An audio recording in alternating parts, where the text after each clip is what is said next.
Colby, it's nice to have you on here, man. How you doing today? Yo, I'm so happy to be here, bro.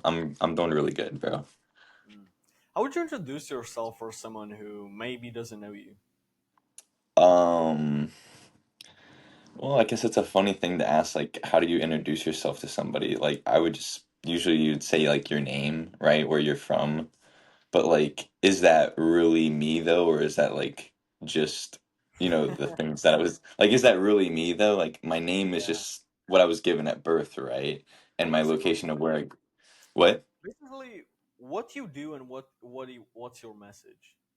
Yeah, so I guess I would say my message is really to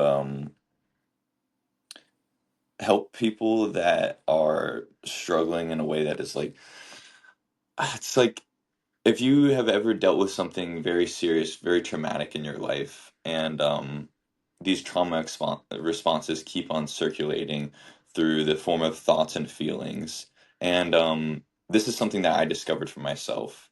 This is why I have made it like my mission and my message to help other people discover these things within themselves so that they can learn more about who they are, so that they can uncover their truth about where they actually want to go with life and what they're actually, you know, destined to do. So yeah, that's like my message. And then what I do right now I'm a fitness coach. So I just started my business up in February, got my first client in March, and yeah, that's pretty much where I'm at with things right now. Mm. I want to get into all of that later, and into bodybuilding, into training, and everything in fitness. But Yeah. I want to start from the beginning. How did you grow up? What was Um, your childhood like? yeah, so I had a very like it was pretty like I would say it's pretty normal. By normal I mean like I grew up in a just an average lifestyle home. Like, my parents don't make like a ton of money, but they also aren't like, very, very poor. But at the same time, it's not like we go on like a bunch of vacations. It's not like we have like access to like a bunch of funds to do a bunch of like crazy, cool things all the time. But I would say though, like, I grew up with three other brothers, and my mom and dad are, they are blessings. They really are everything to me. They've shown me so much about my life. And yeah, I mean, I went to a public school. I didn't go anywhere like crazy. I didn't go to like a private school or anything like that. I went to OSU, studied exercise science, and yeah, now I'm here. Mm. Who did you like? Did you have someone like you who you looked up to when you were a kid, like something you wanted to do? Maybe a lot of bodybuilders had were watching bodybuilding as kids, Mhm. or a lot of people had that one celebrity, for example, or that one YouTuber or someone who they looked up Yeah. to. Did you have something like that? Yeah, I kind of did, I would say. And I would say Arnold. It was probably that guy. Ah, And it was yeah, mainly because of the movies that I watched. I watched a lot of action movies growing up. I watched a lot of like thrillers. These movies really like inspired me, honestly. And kind of crafted, I would say, the idea that I have today of what it is to be like, a good person, what it is to be like a good man. Because those like the identity that these characters played, like Arnold, for example, and like when when he was playing his role in Predator, when he was you know just this specimen of a human being that was like a leader. He was a he was more than just like somebody that was just like the muscles and stuff. Like he brought his power and his identity into like who he was out on the battlefield and stuff. And so I think movies like that really kind of inspired me to like look up to those role models and like want to be that version of myself someday, is like that leader type personality where I could like help other people and be strong for them when like maybe they couldn't be strong for themselves. mm, yeah. Holy shit, that's Arnold was a person that a lot of people can learn a lot of things from, not just like bodybuilding, but Yeah. a lot of his life philosophies I agree with. I wanted to ask you, when did you first start, for example, going to the gym and get even interested in the fitness? Yeah, so this is a really cool one because working out and going to the gym, I don't know like how people relate to these things because like when I was probably about in seventh grade, I would say that I started wanting to work out. I started having like, that fire inside of me to like want to build something and to do something more physically with my body because I was always a high energy kid. I always had to do something. Like my parents, they would try to give me punishments early on, like as a kid, to like go run a lap around the field, or like they would try to make me do push-ups at first, and I would just get excited, to go do these push-ups and stuff. I didn't like the running though, so the form of running was definitely a punishment for me at least, but not so much like the push-ups and like crunches and stuff. So that was like kind of an exciting thing to me. I actually remember me putting a little post-it note on my snake's cage. I had this snake that was he was called Regalo. He was a corn snake, and I would put it on his cage because I would go to his cage every day to watch him and stuff, and it was like a reminder for me to like go work out and stuff. And so I would just do like some push-ups and some sit-ups then, and that was it. So that was like kind of the start of my workout journey. The start of my lifting journey is a How little bit different how though. how so seventh grade? That's like I think it was 13, about like something like that. 14 or something at that age. Yeah, yeah. But I didn't really stick with. I would say I really didn't stick with it for that long. I would do it occasionally, like a couple times a month or something, and I wouldn't really stick with the protocol. But it was a very exciting thing for me though to just like I want to go do this thing. I was like I kind of was starting to build like that spark inside of me for lifting and for training in general. It's interesting when you think about it like this, that you were this high energy kid and you put that energy into muscles basically. If you think Yeah, about it, yeah, that yeah, that yeah. like mental energy went into all these years, and now you have something physical out of it, which is your physique, which is absolutely incredible. So Thank you, bro. that's like an interesting concept I always thought about. It's like what would have happened if I never found the gym, if I never stepped into it, even though I didn't feel like it back then, and where would I be right now? Yes. What would I be doing? Right? Did you ever get I like? really yeah, so here it's this is a funny thing. I actually remember when I made the decision that I wanted to like be like kind of like a workout freak or like a fitness freak or whatever people say. Um I was in school and I was like I kind of enjoyed certain subjects, but I really didn't like school like in the total grand scheme of things. And so I was like, I could either be like this guy that like, was just like a study freak and like he was just really smart, or I could go like do a deeper dive into like lifting and stuff and like using my energy and like because I had a lot of like I wouldn't say like emotional problems. I guess kind of is a little bit of emotional problems. Like I would get like frustrated, angry, upset at things.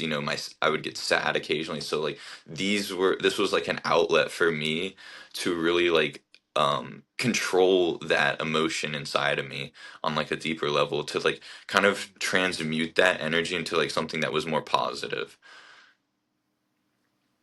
Yeah, that's an interesting way to look at it, but that's definitely relatable to be honest. And I love the fact that you said that, bro. What would you say? I mean, everybody like when you get into the gym first few months, first year, even you do a lot of stupid shit. Especially I did. Yeah. Um, right, diet, training, whatever. Like I'm surprised. Like I got injured on the squats, right, and I got Oh no. my right hamstring. I got injured. I couldn't train basically legs Yeah. properly for like fucking 8 months, and it was like I was a 15-year-old kid, bro. I was doing stupid shit, putting too much weight, Yeah. not warming up at all, never stretching in my life. It's like Hmm. if I only had someone to tell me that. Um, but I want basically where I was going with this is what were like some of your biggest mistakes in the beginning, and what would you tell yourself back then, like to look out for? Hey, like be careful about this. For lifting, oh yeah, 100%. This is a great question. So I was, like I said, I was very high energy, very intense, and I was like always a part of me, bro. Like that was just something that carried. Like, my coaches would always say like, I was one of the hardest working kids in the group every single time. To my parents and stuff. And that's not like to like boast or anything. That's just like what they would say to my parents though. And so I would bring that into my workouts though. And this was a good thing, I would say. It would be a great thing, but here's the thing though, when you get to a level of your training when you are pushing past failure or you're pushing through failure, and you're going for those 3 to 5 extra reps, I wasn't very like coordinated with my form. And because I wasn't coordinated with my form and I was bringing that intensity and because I just was like, train hard, that actually brought a world of problems that I'm still dealing with today in the term of like in the form of muscular imbalances. And so because of that, I feel like it was a learning lesson that I'm facing now, which is like 6 years, like 6.5 years later. So Mm, that was my biggest situation, I would say, like early on in my training, very intensity driven, very high energy, but it did cost me in the long run with dealing with a lot of muscular imbalances. I didn't face any injuries for a long period of time, but I would say that that was the main thing that was like, the setback for me. mm. Did you have like, at least for me, I always had that one grandpa in the gym that I could learn from. Like I was just like I struck up a conversation with like a 65-year-old dude. I always had him, and I Yeah, remember I did that in my first few months, right? yeah. And I was friends with that guy until I changed gyms 2 years later. But I wanted to ask, did you ever have like an experienced friend or coach when you were going to the gym in the beginning? No, I really okay, so I guess you could say my dad was the very first person that built me a program. And he Mm, was a power lifter in high school. So he always had weights in the basement, and that was kind of he was like what inspired me, honestly. Like him and Arnold and watching those movies is like what inspired me to want to be like, more into fitness, be more involved with like creating something new here because I was always kind of like the smaller kid growing up. I was very tiny, and a lot of people would like kind of like laugh at me, like not in like a. It wasn't like I didn't take it offensively, but like it kind of did offend me a little bit, like deep down though. I wouldn't like obviously be upset with them and stuff, but I did kind of let it get to me. And I was like, they're kind of right though. I was weighing around like 92 pounds when I was in. This was okay. This was early on in like seventh grade though. So I was weighing 92 pounds in seventh grade. And then oh, I got up to 108 pounds in eighth grade. So, that was like, and I really wasn't that tall. Like I was still like the same, like about the same height that I am now. I was around I was around 5'5", 5'6" then. And now I'm around 5'7 1/4. So I didn't really grow a ton mm, between that time frame of being like, 108 pounds or like a 92 pounds to where I am now. So yeah, wait, sorry, what was the question again, man? I totally mm. skumped it up. Yeah, who did you learn from, or did you have someone Oh like yeah, yeah, what yeah, yeah. what did So you figure yeah, it my all out? dad probably was the first one that like built the program. So he was the first one that Uh, kind of taught me a little bit about the gym and stuff. Yeah. But in terms of like going to the gym when I actually started like training for a bodybuilding split, I didn't have anybody yet. I did it all like through YouTube. I guess you could say like some of the guys on YouTube. Yeah. I guess you could say me some of the guys too. that I watched on YouTube were the guys that kind of helped me really understand fitness on a deeper level. Yeah, you know what? It's like harder because a lot of people contradict themselves, and you don't know who to trust, right? Etc. Yeah. At least that was my case. But you kind of figure it out with time. Yeah. Um, but yeah, man, like the grandpa and YouTube videos, that was for me the places I was learning from. But it Yeah. worked, honestly. Like with a few mistakes along the way, I got into a pretty good place over time.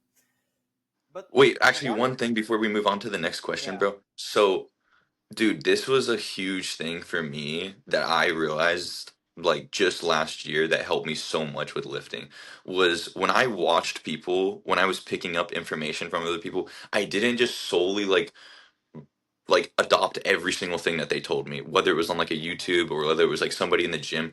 I would kind of take it with a grain of salt and I would test it out for Uh, myself, and then I would retest that information to see if it actually did work and if it actually made sense for me. So I just wanted to throw that in there though. It's a last kind of final see, thought. I was the complete opposite of that. I had Yeah. a few favorite people. I was like Greg Doucette, and I would take their words for Yeah, yeah. absolutely everything. And as Bro, soon as I saw someone great to say. disagreeing with them, I was Yeah. like stressed because I didn't know who to listen to. It's Yeah, like you don't exactly. adopt everything out of one person because everybody has different types of diets, different types of training, etc. So Uh-huh. I was, yeah, oh man, I remember that used to piss me off so much. Dude, I know exactly how you feel, bro. I literally, okay, there's the one thing I want to say. When I watched Greg, I love Greg. You know, I watched him a lot pretty early on, but there is one piece of advice that I took from Greg that I would say kind of costed me, bro. And it was that I don't need to train abs. He told me uh, not that he said like in one video or something. I don't know if his philosophy has kind of changed on this now. He said in one video, like, why would you need to train abs? Like, you know, like once you get down to a lean enough body fat, they're gonna pop out anyways, and it's just gonna make your waist fatter. And so, like, because I already had like an insecurity around like my waist being like larger than most people, then I was like, well, fuck, dude, like I don't want to train abs, and then my core is just gonna look worse when I'm lean.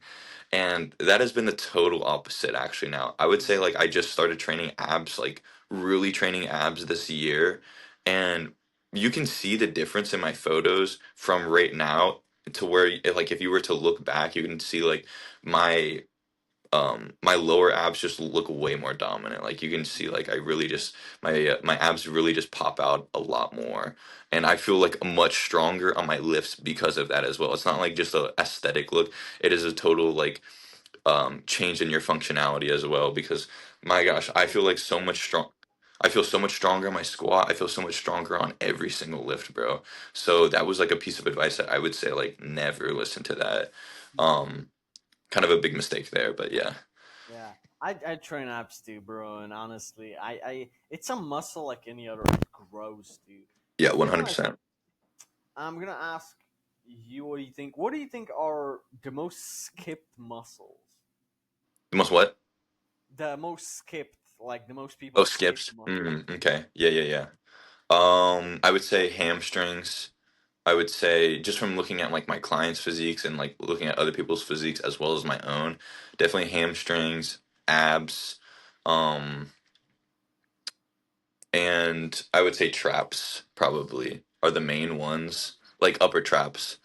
Um, what else? It kind of depends on everybody. Oh, also, like I could get into like really like nitty gritty details, bro.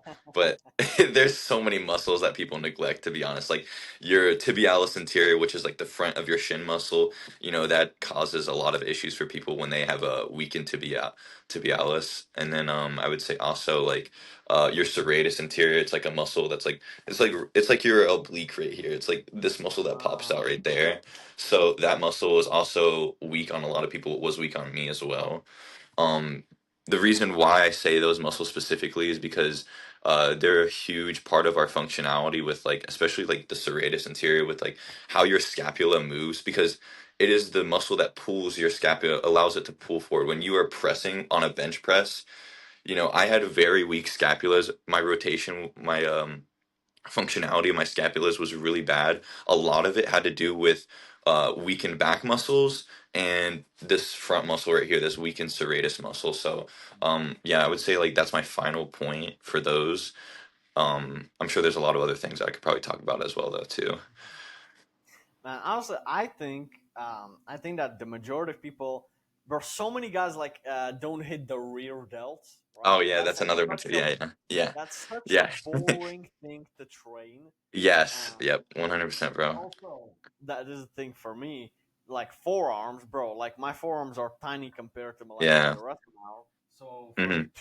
my first two and something years, I only started training my forearms like properly in the last like half a year. Bro, I have a shit ton of work to do because It looks like, bro, my forearms look horrible. Like they don't have any definition on them, no veins, right? So it's Yeah, like yeah. that's the thing that I can now 3 years later look at and see, holy shit, bro. I wish I would have started training forearms earlier. Mm-hmm. Um, Neck, that's also a thing that I'm working Yeah. on, bro. Like a skinny neck. You know what? It gives you like that crackhead look, like when you have a Yeah, like muscular bro, like you got that you thick have a neck, bro. muscular body but a skinny neck. Holy Yeah. shit, dude. So that's like something I'm also working on. So for me, it was forearms Yeah. and neck, which is like Uh, weird to mention, but yeah, yeah. those two were mine. Um, yeah, man. Some people are just lazy on calves, but to be honest, Oh calves, yeah, I don't true. even mind. I kind of like training calves. Yeah, me too. Um, but yeah, I think that these are like the most skipped ones, to be honest. Mm-hmm. What do you think most people like? A lot of people, you see them in the gym like for a week they go consistently and then they stop. Like within a month they stop, right? Why do you think? Why do Mm-hmm. you think people struggle with keeping staying in the gym in the beginning? Because as soon as they get like the first 6 months in, they don't Yeah. really quit. They kind of like it already, but the first 1 month is like the hardest period for most Yeah, people. 100%. It's because they haven't seen any results yet. And because they don't Oh have yeah, evidence to show that they're making progress, they don't believe that anything's actually happening or changing. And because they don't believe anything's changing within their physique, they don't see a purpose for it. And that's the thing, like, if people that stick out for like 4 to 6 months, they start to see changes and they start to get excited. And because of that excitement, it grows like a fire in their chest to make them want to go more to the gym. yeah. Yeah. And also, it's like the progress is gonna be well because of the newbie games. You can still eat like shit and make good progress, but Yeah. most people don't know how to eat in the beginning, right? Etc. Yeah. Bro, I didn't know what a carbohydrate was. I didn't know Yeah, what yeah, yeah, yeah, fat were. All that yeah. stuff. I I remember know. it, bro. Whenever I Yeah, hear someone mention carbs, I was like, "What the fuck could that mean?" You know. yeah, And I yeah. kept hearing that over and over again for months. I didn't know what that was, and it's like, yeah, man, you just figure these things out. You ask someone to explain it properly to you, etc. Hmm. Yeah. Um, yeah, holy shit, dude. Diet plays a big part in training, in my opinion. There's this one question I always ask. If you had to give it in percentages, like, is it like 50-50 percent training, 50 diet, or is it 60-40, 70-30? What do you think Yeah. if you would put it in Yeah, there? dude, this is a funny one. I feel like a lot of people, and I don't think anybody actually would agree with me on this. I really don't believe anybody would agree with me. So when I first started training, I ate like shit, bro. I mean, I just ate any and everything, bro. Just force feeding myself like every single meal to the point where I was like, I literally threw up some like, multiple times sometimes because I was just stuffing my face between classes. I was stuffing my face in classes. I was eating just so much food, bro. Um, I would say diet plays a big part in training and just building a physique in general because you definitely need to be in a surplus. But here's the thing though, like with my training specifically, I have never really focused on diet. There has been like maybe 3 to 4 months out of my entire like 6.5 years where I actually just was like, damn bro, like I'm just gonna try to eat cleaner. I'm gonna try to eat in a surplus. And I would say that I saw some of the best results I did then. I mean I actually just started taking it a bit more seriously, staying more disciplined. And the reason why I wasn't doing it as well before was because in my house, my family's house, we don't like they don't have foods that I really would say like are healthy and that can like help me get results that I'm looking for. There's just a lack of protein, bro. So I was always compromising, and how I would compromise was Tyson chicken nuggets, bruh, pizza rolls, like bagel bites. I was Oh my god, I used to do that. smashing. I was Oh just smashing anything, bro. yeah. I was always called like the garbage disposal, bro. Like that was me in the house. I was always eating anything, any like literally pizza, pie, cake, anything that I could get my hands on, bro, for the longest time until I was like, okay, I don't really need to be eating these foods. The main reason I feel like I have a different identity around food than some people. Like people that are overweight, they have a negative relationship around food, and every time that they eat these foods that they don't think that they know they shouldn't be eating, they start to reiterate thoughts and feelings that correlate with this negative identity that they have around it. And so it actually is worsening their immune system. It's actually worsening their brain every single time that they do this. And it's making it harder for them to drop the habit because there's a resistance. There's a sense of resistance between this cake that they want to eat that they know they shouldn't eat, right? Or this cookie that's on the table that they're like, oh, I'm just going to have one more cookie, or like, I'm just going to have, half of a cookie, and then they get to a point where they just give up on themselves, kind of like they're like, it doesn't matter anymore, I'm just going to indulge at this point, and they just go Yeah, crazy, bro. And so I never really had that identity around food. Back to my main point, like I never really had that identity. I never had that feeling to eat bad food. I was just eating bad food because it was in the house and my mom and dad told me, like, we need to eat this up, right? And so I was like, I never like did it because I wanted to really eat it. I just did it because I knew I have this identity that like food is fuel. Every type of food is fuel, even if it's bad food. And I know that that's not like a good mindset for like most people, but like I never believed when I was eating a cake or a cookie that I was going to get fat. I never believed that. Like that was never an internal belief. And I really am strongly set on the idea that our belief systems play a massive role in the results that we get. So with that being said, like, that's what my identity is around food. I'm trying to work on eating better now. Except I would say, like, if you were to check my diet currently right now, like the past couple of weeks, like if I was tracking it, bro, you'd be like, bro, he's not trying, dude. But I really do want to make a change, bro, 100% with eating better foods for sure. yeah, dude. I had kind of like the opposite. Because I used to always eat cereal and milk and all that, Yeah, me too. sugary Yeah. bullshit. Like you had these Choco Pops, bro, and they had so many carbs in them. Holy shit! Cool. It was Yeah, so yeah, yeah. so fake, right? These fucking chocolate Yeah. balls. Yeah. And bro, I would literally get such cravings. And for example, I Hmm. wouldn't have anything, any candy in my home, right? In my fridge, for example, it was like Yeah. fucking 8 p.m., right? And I would literally go to the gas station, which was like probably like 3 miles. I would literally go, put my AirPods in, and just go and walk there 3 miles there, 3 miles back, which would Damn. take me like an hour, because I Yeah. would have such cravings at 8 p.m. that I would go such a long distance just for a Yeah. snack. Huh. And it was like I had literally like a sugar addiction, bro. Like Yeah. I was just like eating such shit. And for me, I think it kind of fixed it for me over time. Obviously, it's with habits, etc. But my first year and a half into the gym, I was eating like a hog. But the thing that fixed it for me was just adding in more and more healthy stuff to the point that I don't have like the space in my stomach for the unhealthy stuff. I don't even want it Hmm. anymore. But so, Hmm. for example, I had that one thing, 10 eggs a day. That was like one thing. I want 10 eggs a day because the cholesterol in them, that Yeah. boost, and Yeah. also the protein in it. So 10 eggs a day. So I was like, Hmm. okay, well, I'm gonna eat five in the morning and five at night.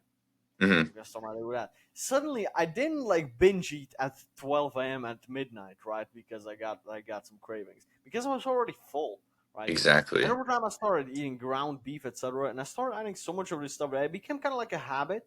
And I found ways to make this like so many people say I don't like eggs. Well, did you try them boiled, scrambled? Did you try putting Himalayan sea salt in it? Did you try putting pepper? Did you There's so try many putting different ways. so many different ways to make the food taste Yeah. good? Yeah. For Exactly. example, ground beef, right? I didn't Hmm. want to mix it with rice because I want to try keto for a while, and I'm still on keto because it works for me.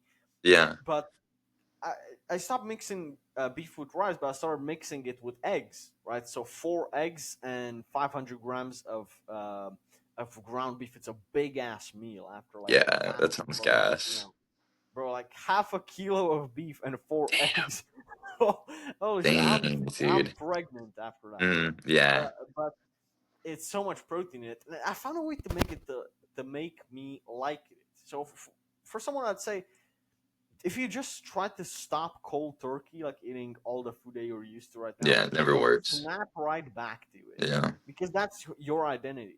That's what you're Exactly. used to. So within a Yeah. week, you'll snap right back into it, or within a few days. I'd say do the smaller steps, bro. Like add in more and more and more things. That's what I'd say to someone trying to change Hmm. their diet because I was back there. And honestly, if I'm like with my family and they go to a restaurant, like with my dad, for example, he Yeah. orders he orders something unhealthy, and I still order like a beef steak or something like that, right? I still Hmm. order like a flank steak, right?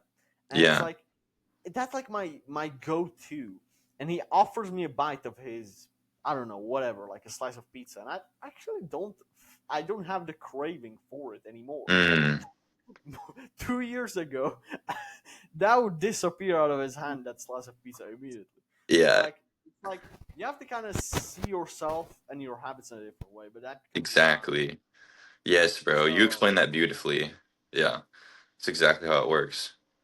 I just say, yeah, people try to change their habits too quickly, and they say it's too hard. Well, obviously, no shit, it's too hard. Exactly, bro. Start slow, Yeah. bro. Make it easy in the beginning. Hmm. Just Hmm. eat 4 eggs today, okay? Eat whatever you want, but eat 4 eggs and Yep. eat like 200 grams of ground beef, and then you can eat Hmm. whatever you want today, and do that for a week. Then you eat more eggs or more whatever healthy meal you want to add on to that. You add so many healthy things that you don't actually have any space left for the unhealthy shit.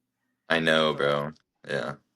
there are these two different types of diet. There are more diets, right? But these are the two complete contraries that a lot of people try to push on people, and I can't understand why. But what do you think about the vegan and the carnivore diet? These two. If you had to Mm. pick between these two, which one would you try? If I had to And pick, yeah, and what do you think about these two? okay. If I had to pick, bro, 100% carnivore, bro. 100%. I tried it out for actually like a week or no, it was like almost 2 weeks, bro. I felt fucking crazy, bro. I felt really fucking good. Like I literally felt like a god walking into the gym. And that's not like, some bullshit, bro. I literally felt really good, bro. Like mentally, physically, I was just freaking dialed, bro. Um Although I would say long term, that's probably not a good thing to stick with, and I didn't stick with it long term. I started to implement other foods after that, and I'll get into that in a second. But yeah, with picking those between those two, 100% carnivore, bro.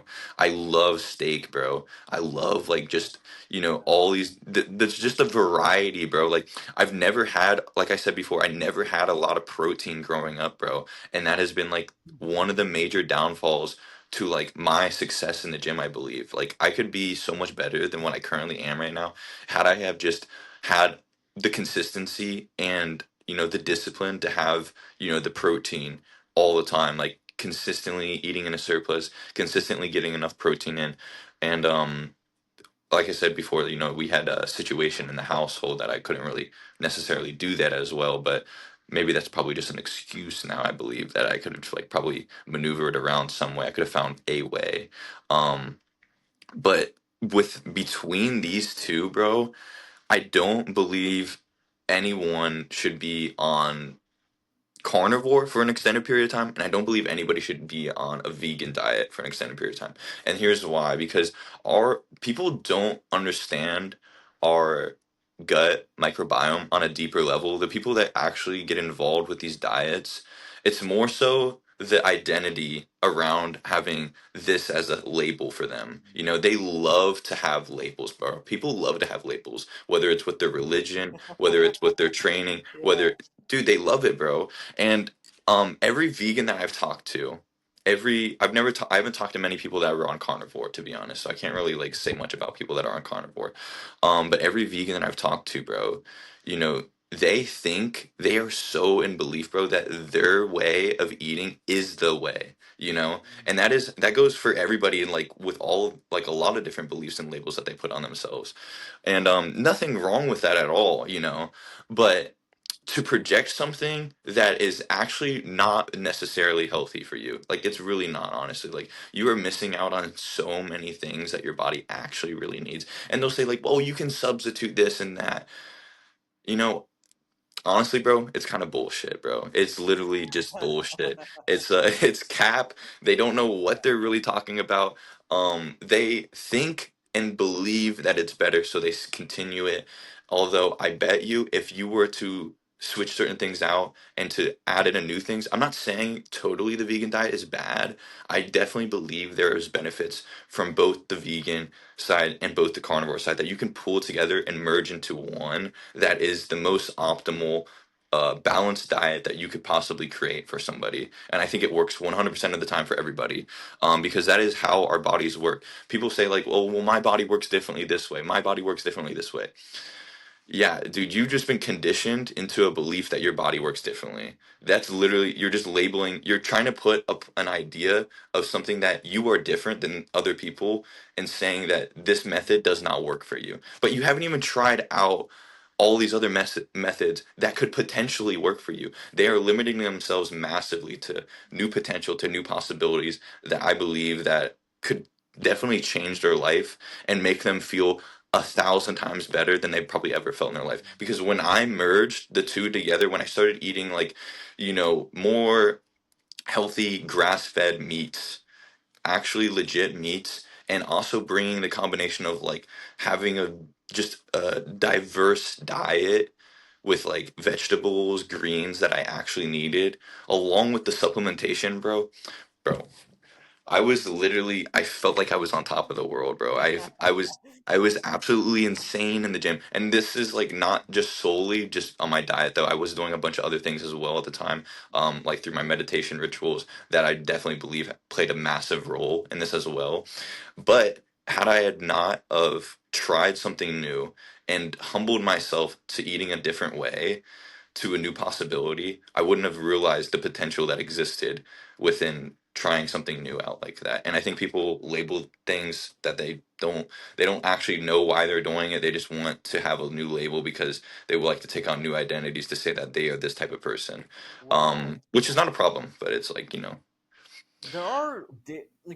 There are two types of vegans. One of them pissed me off. I fucking hate them completely. The second one, kind of in respect. So the first type of vegan is the one that says that humans are not supposed to eat meat, that we're not meat eaters, we're not carnivores, like we shouldn't eat meat. It's healthier. That vegan Yeah. diet is healthier, bro.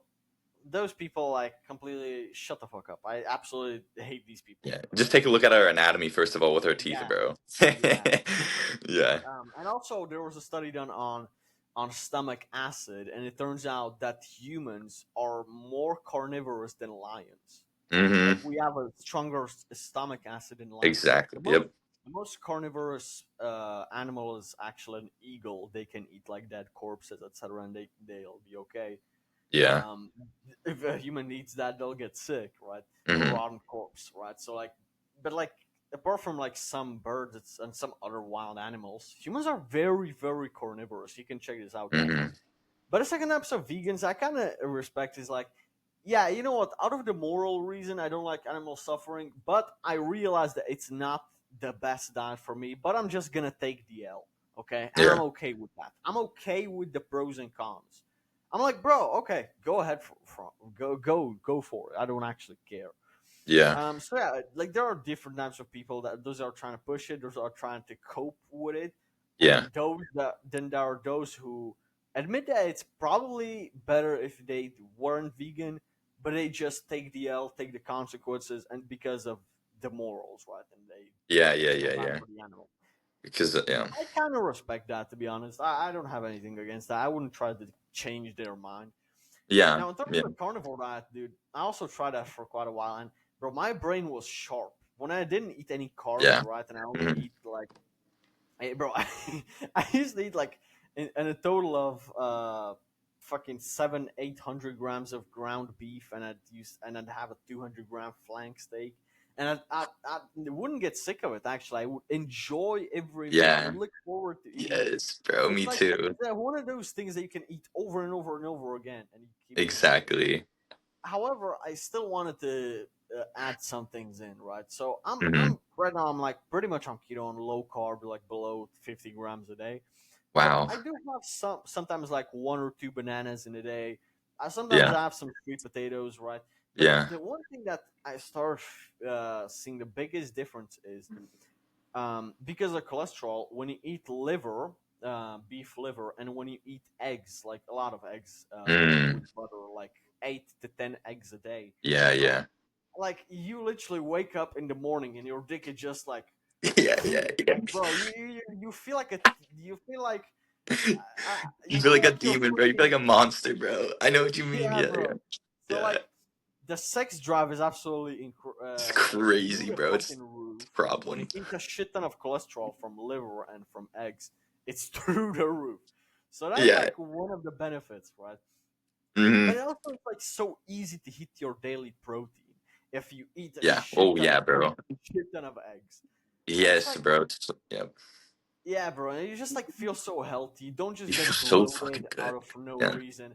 I can Yeah. eat 4 eggs 1 hour before the gym, and by the time I get to the gym, I have a quick 10-15 minute digestion walk on a treadmill. And but bro, like I digest it quickly, the body. You know, Yeah. it's like I feel Yeah. like eggs don't. I don't even feel bloated even after I eat a big Oh meal, yeah, right? bro. So Me too. that's like Mm. one of the reasons why I kind of prefer this. Now, sometimes I might have some rice and beef or whatever, but it's like I just genuinely feel a big difference of how bloated I feel and how slow and sluggish I feel when I eat a Hmm. lot of carbs and when I eat lesser carbs. So that's my reason for it, to be honest with you. Yes. Yeah. But definitely, Yes. I also felt for a long time that carbs were the enemy, and honestly, carbs are not the enemy, No. dude. There are healthy sources of carbs. There are great sources of Yeah. carbs. So it's like, yeah, bro. Just so many people like they think that the carbs they get from a cheeseburger in a McDonald's is the same It's not. as fucking sweet potato, right? And it's like, Yeah. no, bro. Like if it fits your macros, I disagree with that completely. You like Yeah. still even Yeah. Me feel like too. shit, bro. Exactly. Yeah. Yeah, dude. So Carbs. What? Oh, sorry. What were you about to say? go ahead, go ahead. Yeah, bro. I had the same thing with carbs as well because that brain fog would hit me, bro.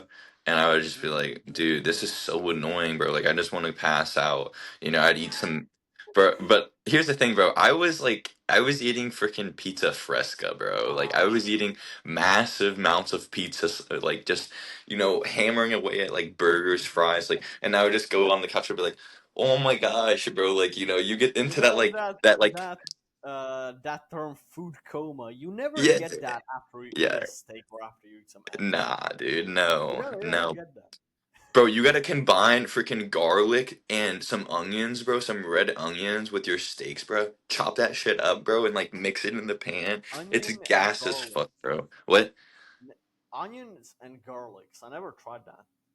Interesting. Bro, dude, it's so fucking good, bro.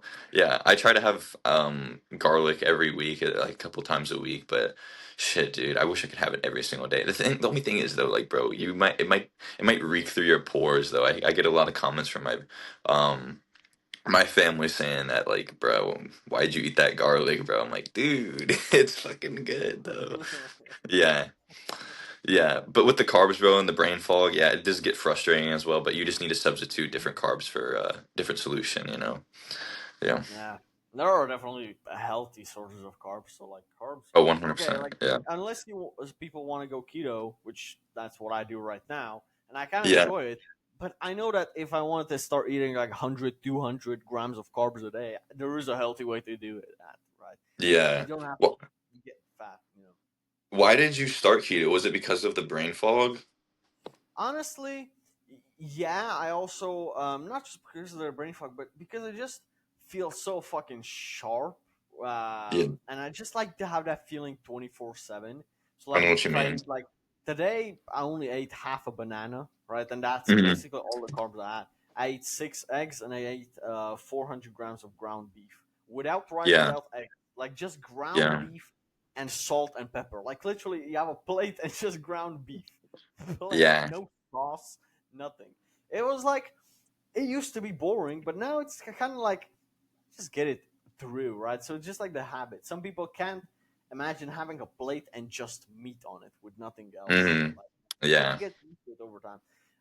But yeah, man, like sometimes I do have some days when I eat like 80 grams of carbs or like 100 grams because I have some chicken and rice or something like that, like a small meal. Hmm. But I try actually I kind of do it more for mental. To be honest, I feel like so good. I feel so Yeah. well rested. Even bro, if I eat a shit ton of carbs before sleep, for some reason the next morning I wake up and I'm just tired. I certainly don't wake up with a boner after I eat chicken and rice.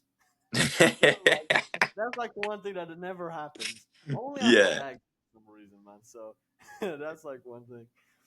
Yeah. Speaking of Well, these, go ahead, go ahead. I was gonna say that's a good reasoning, like why you started keto. Then, like that makes sense because that's like what I felt when I was doing carnivore. I was like, this is fire, bro. Just to have like this mental clarity, this like just a new mindset, bro. I was just constantly like fucking wired. I felt like all the time. That mixed with caffeine and L-theanine, bro. Whoo, it's a crazy combo. But Yeah. Honestly, I love it. For now, hey, look, yeah, maybe when I'm gonna try to, maybe if I'm ever gonna want to bulk up back again, sure, I yeah. might start actually using carbs. Like when I was on the last bulk, I was eating cashew nuts, which have a shit ton of Oh, okay. calories. Cashew nuts was like a big thing, and some cheeses, like some goat cheese. Oh, another Yeah. thing for bulking that's great is raw buffalo milk, Oh bro. shit, That's like dude.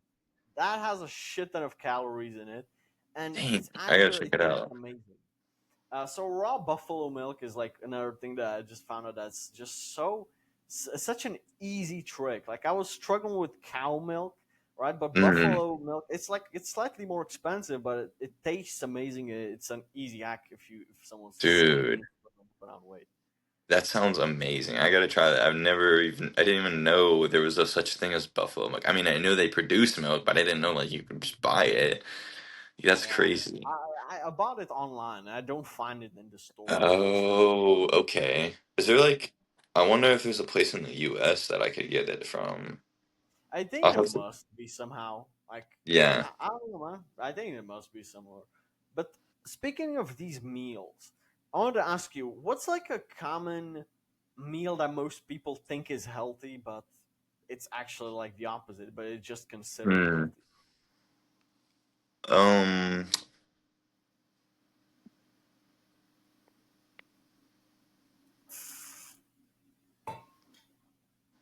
that people think is healthy.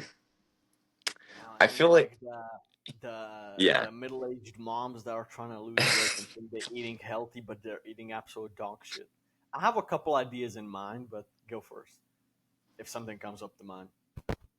Okay, so I mean, there's one that I would say, but it's like you might disagree with this because you are doing keto, though. I feel like a lot of people they will try to find ways around carbs, like they think carbs are the enemy, like you were saying, and because of that, they just completely take carbs out of their normal diet and they do it because they see the result instantaneously within the first 2 to 3 days, and Yeah, within that first 1 to 2 weeks, but that's when just water they're weight a lot of exactly when their glycogen storages are being times. depleted because the carbs are being depleted. But what they don't know though is that it doesn't do anything good for them. It's actually probably doing more harm than good. I would say if they kept their carbs higher and it was like a healthy carb and they just made simple substitutes, like what we were saying earlier, with like simple adjustments with their habits, they would understand. I can't think of like a specific meal here. Like I'm trying to think of a specific meal. I just know like, burgers for example, like they'll like do like the lettuce patties or like they'll substitute like they'll substitute burgers for like mushrooms and shit. Um and nothing wrong with mushrooms. I fucking love mushrooms, but like, you know, for one, lack of protein, they will completely change their diet to avoiding carbs, but they're also at the same time diminishing their protein goal as well too. And that is a very important factor to have when you are trying to lose weight, to keep protein stabilized and keep it higher than probably normal.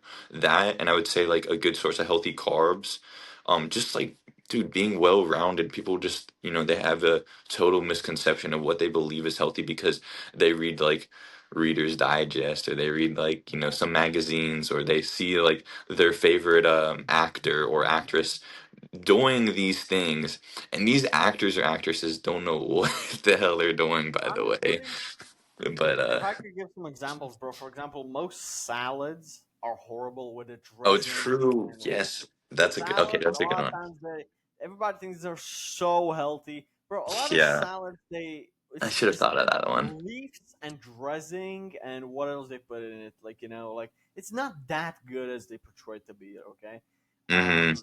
some smoothies or these milkshakes that I think are so healthy. A lot of times they just put so much shit in it. Honestly, Yeah, like there are yeah, some that can be okay, but honestly, I don't like to drink my calories or my macronutrients from liquids. yeah, Like yeah, I haven't had a protein shake in probably like a year. But okay, like there are some like Naked Whey or these like just pure ones without a fucking 50 different ingredients on the back that are kind of healthy without fucking endocrine disruptors and all that stuff. But mm-hmm. honestly, I do think that getting it from natural, real food is so much better.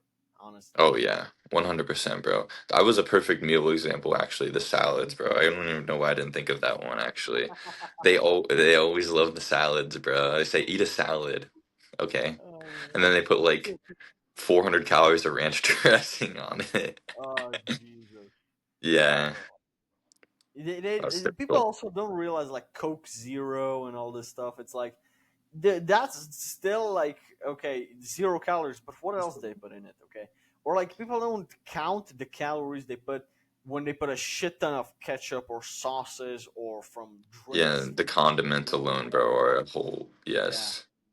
like a Red Bull, bro. How much calories does a Red Bull have? I think it's Red 80. Bull calories. Let's see. I think like a normal one is about 80. A 200 milliliters. Okay, 150, 220 calories. That's not that Oh bad. dang, bro, this is way more than I thought. Dang, 220 calories in the I did not Red know Bull. that. It's not that bad. Okay, but it must have a shit ton of carbs. Still, like people should count. Like honestly, why don't you just drink water, bro? Like that's a lot of Bro, people. literally, they just love their diet sodies, bro. Like Tammy and them gotta have Oh, 12. Do you know who Tammy is? Like the 700 pound tell me. queens. It's like a reality TV show with these huge, massive women. Yeah, I They're like saw this sisters. before 2014. Yeah, I saw this somewhere. Yeah. Yeah, What was yeah. it? They have like No, 12 diet sodies a day, but they'll eat whatever, bro. a lot of these American shows we have it here just translated in our languages, etc. It's like a lot of people don't actually speak English. Like that's like the thing that I was so surprised by. It's like in Europe, so many people don't speak English, and I'm like, English is an international language. How the fuck do you not speak it? And Huh. I'm like, So, I always used to watch movies in English, etc., with the subtitles rather than having it translated, and I just yeah. enjoy that so much more. But bro, so many people go on vacation to some country. They can't speak because they don't know English. And I'm like, that's so embarrassing. Honestly. Dang. I did not know Um, that actually. I thought Europe was probably one of the more well-known continents well, it to like, depends on which country, right? All of Europe is not the same, bro. Like Romania is completely yeah, different to Turkey or whatever, or yeah, Germany, France, right? But yeah. at least like for Germany and Poland and the middle of Europe, bro, people here like the majority of them don't speak English, especially the older ones. I guess that makes a So lot of sense. Yeah. I which is haven't like been to kind of Europe sad. personally. Yeah, to think about that. Yeah. Yeah. Dang, dude. Because I want to go to Europe so bad, but like, where would I go though first, you Honestly, think? What would be a good first place to go to? Europe. I would honestly say Madrid, Spain. Mm, That's a really cool place. Um, Before the the immigrants, I would have said Paris or Berlin, but now it's not so good. Poland, Warsaw, Poland. That's a good place. Um, Portugal is cool, but honestly, Hmm. Italy and Spain is safe. Not that safe, but it's pretty safe and it's cool as fuck. So Okay. those are two countries that I would recommend because Poland is safe as fuck, but it's also like pretty boring. You'll get bored after like a few days. Yeah, So yeah, yeah, yeah. Okay. Central Europe is not much that's interesting. Also, the foods, European foods, are cool as fuck, but unhealthy a lot of times, bro. Holy Oh, for fuck. real? A lot of the stuff like the traditional foods. Obviously, Hmm. and you get go to the stores and you can find health a lot of healthy stuff. But Yeah. majority of like the classic food is just like a lot of bread, a lot of just like at least in middle of Europe, right? Every country's kind of different cultures. But yeah, I man. see. Um, how important is actually sleep, and how much do people actually underestimate sleep? Dude, sleep is huge, bro. Massively huge for recovery. I mean, it is your body going into a recharge state pretty much. And it's, if you can optimize sleep efficiently, I believe you can really transform your life. Like people that are depressed, people that are sad, people that are anxious, I would say a lot of those issues can be cleared up alone if they just were to correct their sleep habits and get more on like a circadian rhythm based like just waking up on getting out in the sun, doing a walk instead of looking at your phone first thing in the morning. Like people have no idea honestly the things that they do that are so little and so like on like a subconscious level that have such a major effect on their mood for the rest of the day, on their personality over time as well. You keep on doing these things, it becomes like more of like a personality trait that you adopt, and it's like this is how people stay in the loop. This is how people stay in the cycle of like basically doom where they are sad, depressed, anxious, feeling like, unmotivated, feeling just at like unease, So I would say it's a major part in just not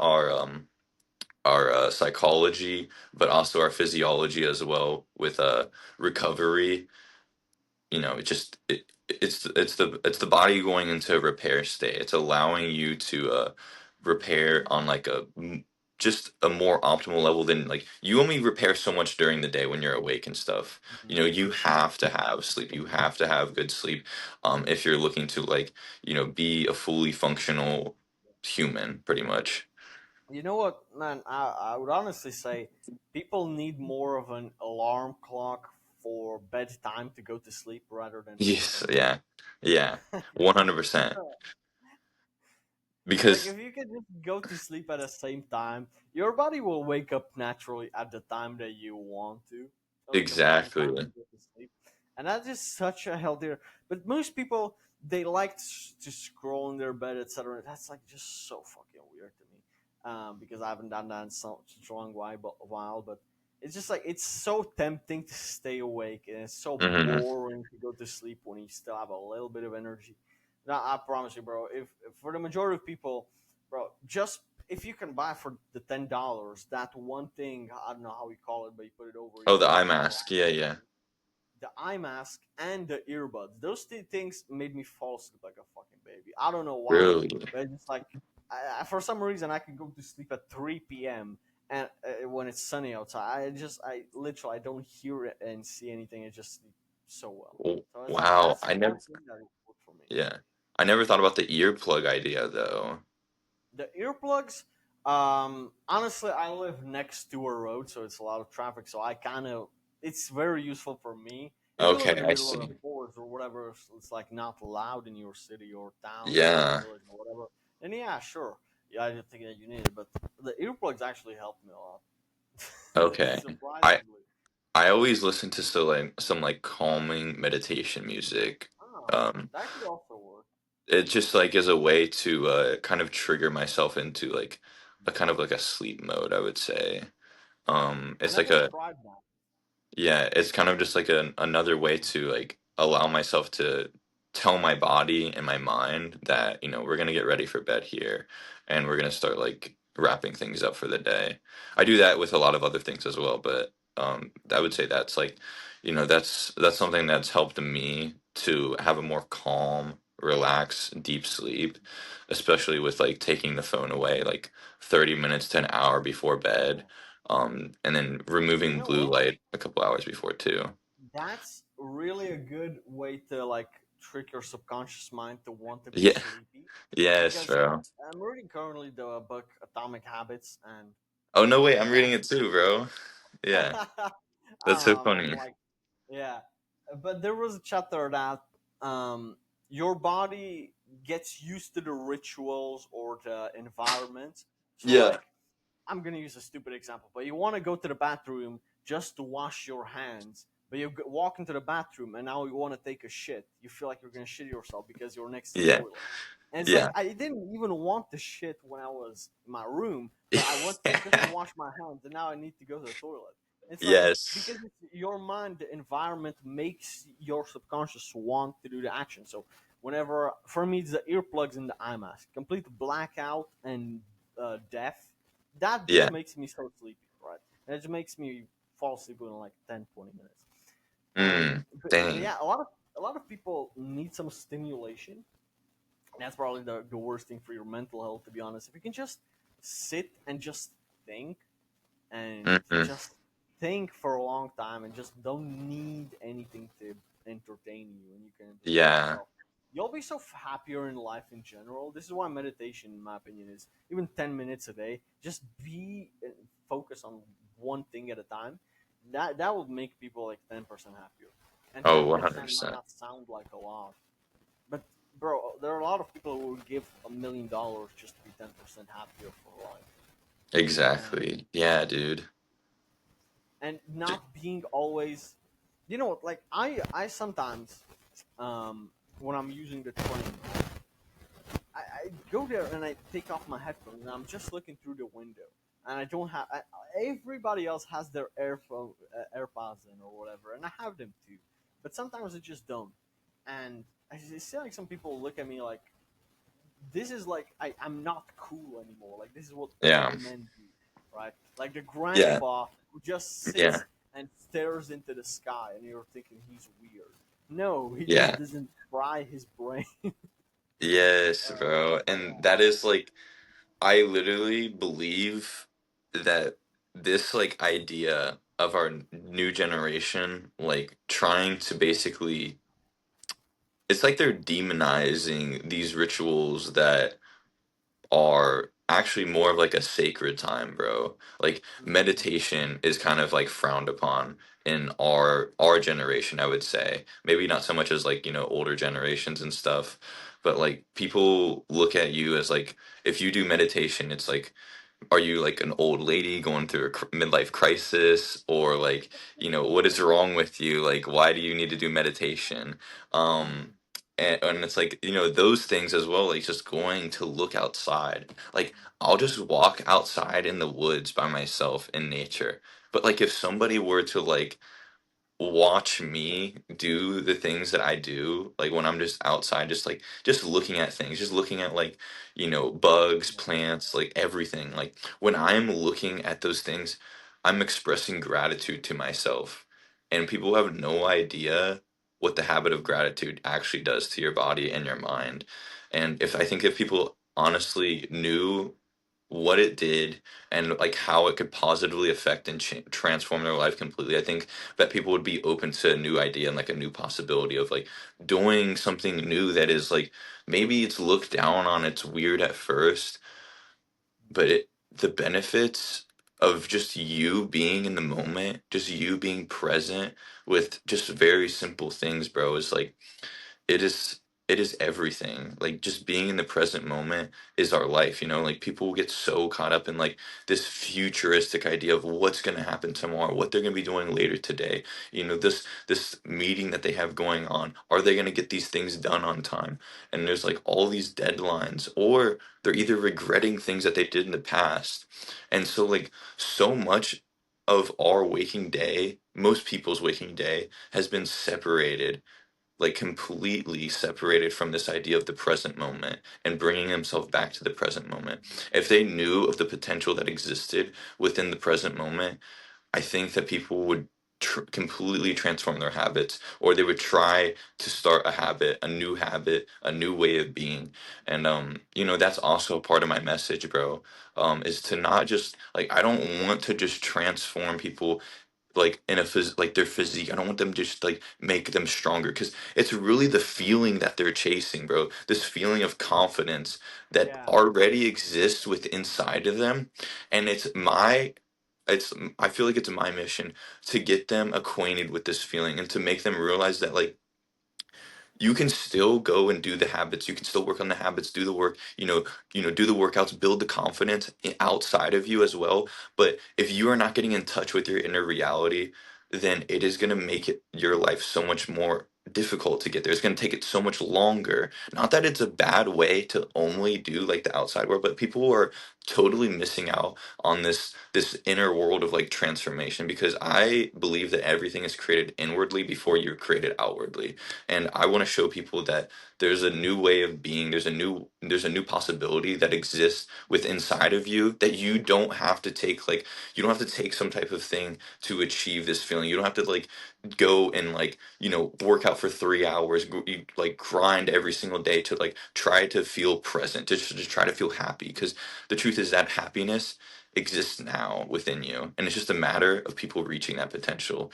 um but yeah, bro, honestly, it's, what were you when about you to say? mentioned when you mentioned confidence, that reminded me of a quick story with a guy that, from my gym. Right, for I've been friends with him for almost a year now. This guy Hmm. is so much more jacked than me, right? Like this guy is bigger than me, and he's even taller than me. Like I'm 5'11", he's like 6'4", right? He's a Oh, huge damn. guy, and he's pretty jacked. Like he's been going to the gym for like 7 years. I've been going to the gym for 3 years, so there's a difference. But there was a girl. He's like 20. I'm 18. So there was like a girl in the like the sports gym bra and sports like legging shorts, right, in the blue gym shark, and she was Yeah. looking really hot, and Yeah. I noticed him like looking at her. I'm like, do you want to go speak to her? And he's like, nah, man, she probably has a boyfriend. Like that dude next to her is probably her boyfriend. I'm like, dude, like you're scared to talk to her, aren't you? And he's like, nah, I'm not, bro. You go speak to her. I'm like, I'm not gonna lie. I still thought about it for like fucking 20 seconds, for like a minute, half a minute. I really Yeah. like. I was kind of nervous a little bit too, because this was like that hot gym girl, but I still wanted to speak to her. And for some reason, it was after I did that. I got her Instagram, right, whatever. And then it fizzled out, and nothing happened. But after that, I still felt so good. I just went back to him, and he just dapped me up. And I told him, bro, now you go speak to her. Now you go speak to some other girl, right? Not the same girl, obviously. Yeah. Yeah. Yeah. And he did that. But he needed to see me do it. The guy who's shorter than him, Yes. smaller than him. Technically, I should have less confidence because I don't look as good as him. But I Mm. had a bit more confidence, Oh. and I had a good, fun story and a good outcome out of that at the time, right? And this was like half a year ago. But it just reminded me of that like confidence doesn't come out of the physical stuff, it comes out of the mind, to be honest. And also about how often you speak to people, how often you fuck up, how often you have Yeah. that awkward conversation, right? I Yeah. fucked up a lot of the times. Like I also told this story once, where I was speaking to a girl that was slightly bigger. Let's just say she was fat, and I just like I thought that this would be a compliment, but I didn't think before I spoke. So I said, Mm. "You have more waves than the Pacific Ocean," and that sounded like an insult. Yo, you're and wild for that one. yeah, she got offended, which I can understand. Yeah, she But got like, offended. that was so awkward at the moment. Yeah. Right. But yeah, That's a but crazy hey, opening. like I mean, now I have a funny story that I can laugh about, right? But Yeah. I'm Yeah. so Yeah. glad I still fucked up like that, because hey, like now at least I got that experience. Now I'm not like really scared anymore to fuck Mm. up, because I see that it's not as scary as I thought. Like embarrassing myself or whatever. It's okay, right? She probably forgot about that, to be honest, so it doesn't really Yes. Dude, that's so funny though, bro. More waves in the Pacific Ocean. That's hilarious. I don't know what the fuck was going through my mind. I remember I actually didn't mean it as an insult. I wanted to You have thought fun with like, dude, this one's gonna land it for sure, bro. it. Yeah, This one's gonna but land for I was sure. just like, I was in the middle of a conversation. I didn't Yeah. think. I just wanted to say something nice, and I didn't Yeah. think about how it was gonna come off. So I just, It happens, bro. It happens. I've done it yeah, before yeah. too. I just That's remember that fucking awkward smile. She was just like, she thought it was a joke, and then I said, "Oh, sorry, I didn't mean it in a bad way," because then it clicked in my mind. then it clicked with you. Yeah. But it was That's too late. interesting. Like it was already walking away. Yeah. Yeah. Yeah. Dude, that's so true though. Like in today's world, we are so I think it's because we're so caught up in this like social media, this comparison scheme. We see people that already have massive success, and Mm, because we see them with the massive success, we put them on a pedestal. We start to create this idea like this isn't obtainable for me. Like, maybe they can do it. Maybe they've obviously done it, but maybe other people can do it, but not me though. And so it's like people, same thing before, like people are putting themselves in this identity of what they're capable of, and it's because they haven't actually even tried, bro.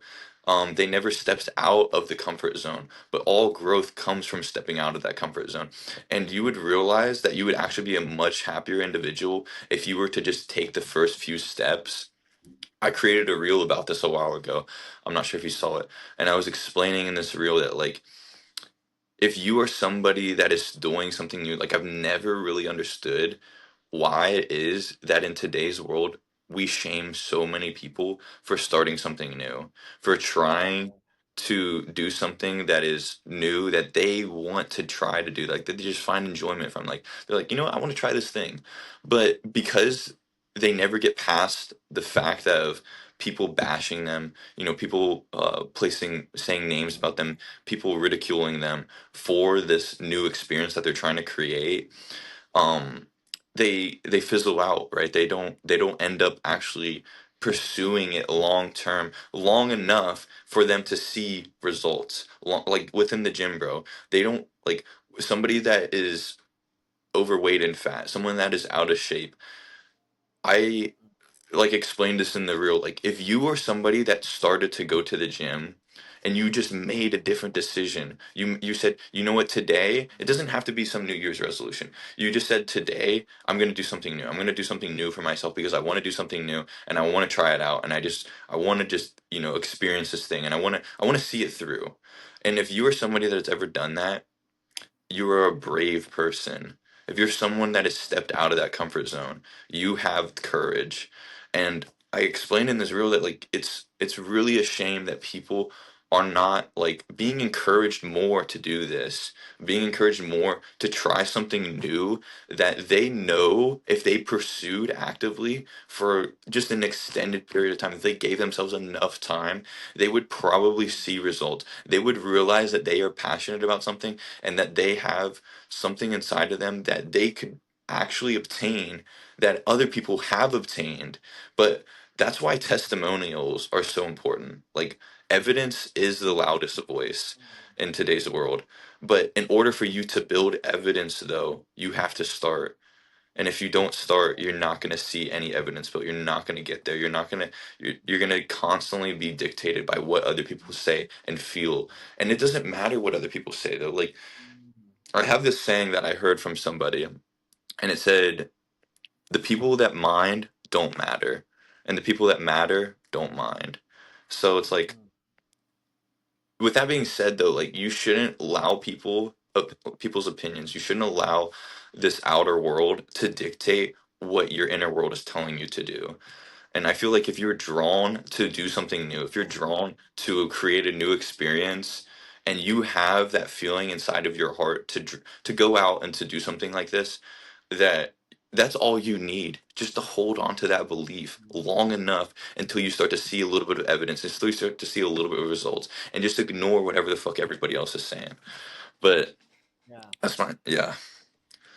Um, when you mentioned that people are afraid to fail, the way that the moment that changed for me was when I realized, well, you see, the thing is, I don't. The worst thing is to be that boring guy with no stories. Mm, Okay. Like go the reason why guys have these awkward silences with girls on dates, etc., is because mm-hmm, they don't have life experiences and stories to tell. Bro, I could mm-hmm. talk to a girl for hours on end about the cringe stories I fucked up, that cringe, the interesting stories. Yeah. Bro, I could tell her about the time that my bank account was frozen and I was out in the city and I don't carry cash, so I asked a homeless guy for some change, and he was looking at me like, why the fuck am I asking a homeless guy for some change, right? It's like I can Yo. tell these stupid shit I had done. Yeah. But if I was always so afraid, which I was, bro, I was for the majority of my life. Yeah, me too. But if I kept being afraid of fucking up, whatever that may be, in whatever field I may be, social, online, fitness, whatever, if I was always afraid because, oh, I might fail and it might be Mm-hmm, embarrassing, it's okay that it's embarrassing because it's a win-win. You either get the thing that you want or get a cool story which you also want, to be honest. mm-hmm. Getting a Yeah. cool story is worth it. Getting a cool story is worth the temporary embarrassment which people are Yeah. going to forget about anyways because they have their own lives and their own problems to stress about. And how many, bro, think to yourself, how much how many times have your friends embarrassed themselves in front of you? But do you think about that every day? Oh, I remember Tony, how he embarrassed himself last year. No, you don't think about that randomly, just when somebody Mm-hmm, mentioned it. So it's like people don't think about you as much mm-hmm. as most people think they do. Yeah, So 100%, bro. If people had that change in perspective right there to do something new, just like have a cool story, I think at least oh, just even that thought alone, bro, people would be so much more willing to step outside of themselves and to do that.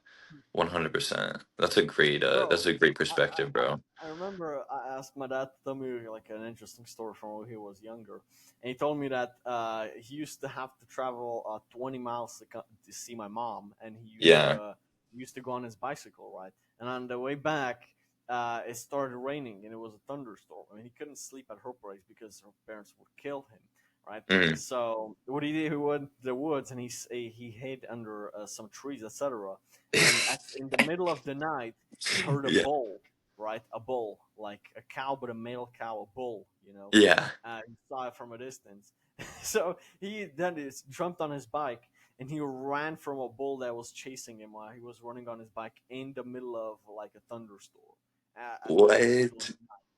And that was the Dude. coolest story.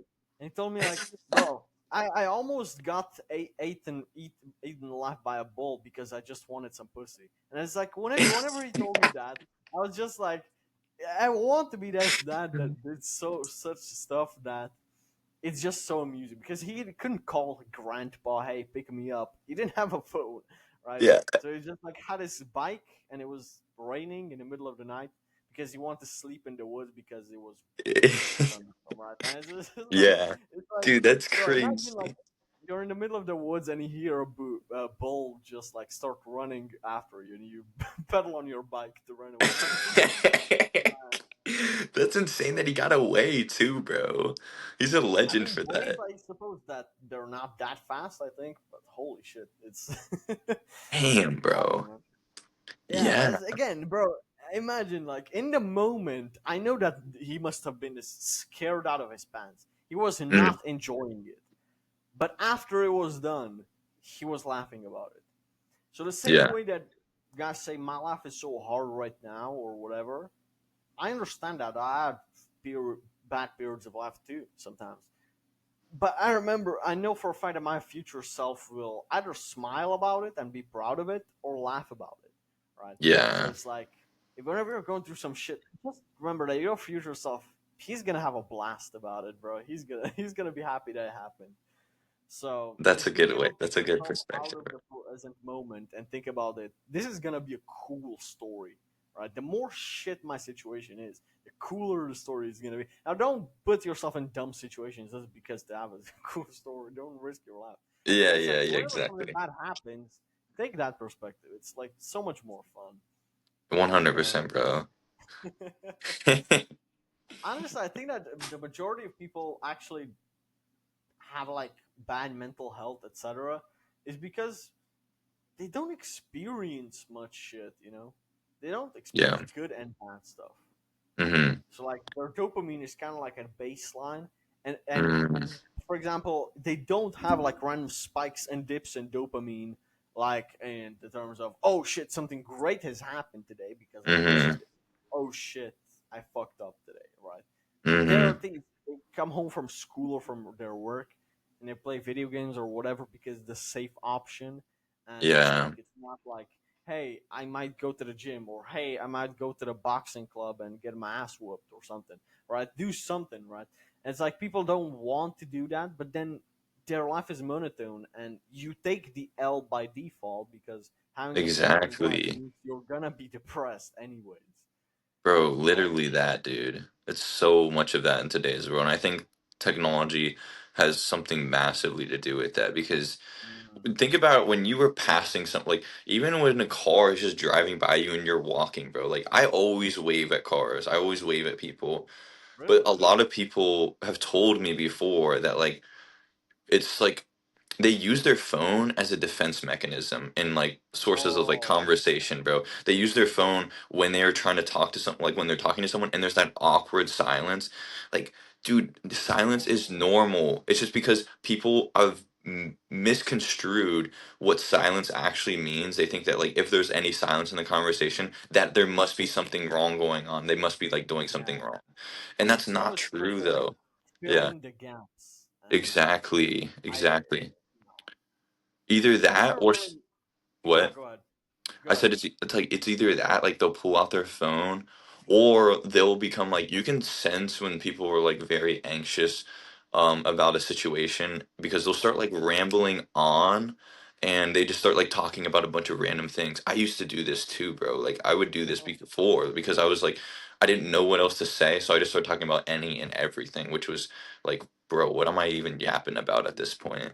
Yeah. But that was like a that was a thing that I used to do. Either that or get on my phone though. So And yeah, it it took doesn't some really time. matter in which situation this happens, if you're talking to your dad or you're talking to a girl on a date. It's like, in both Yeah, situations, it doesn't have to be fucking awkward at all, bro. Like, honestly, you're gonna yeah, feel awkward around your dad or your mom, and there's an awkward silence. It's not awkward at all. It's like, okay, it's like your parents, right? But since this is someone you're trying to impress or someone you're trying to get to know, and there's feelings, mm, or most people are more. Uh, Nervous, and I yep, absolutely understand that. You're supposed to do that. Your brain takes that yeah. as a natural mechanism. Um, ever like sometimes I just play this fucking game that whenever there's a silence, I just stare into somebody's eyes and like let's do a fucking not blinking I was contest. just about to say this, bro. It's like it's almost like a game of who caves first, bro. Like Yeah, who? Yeah, yeah, yeah. who's more of a bitch? You always need to do that. Yes, bro. It literally is. Yeah, it's literally like that, though, bro.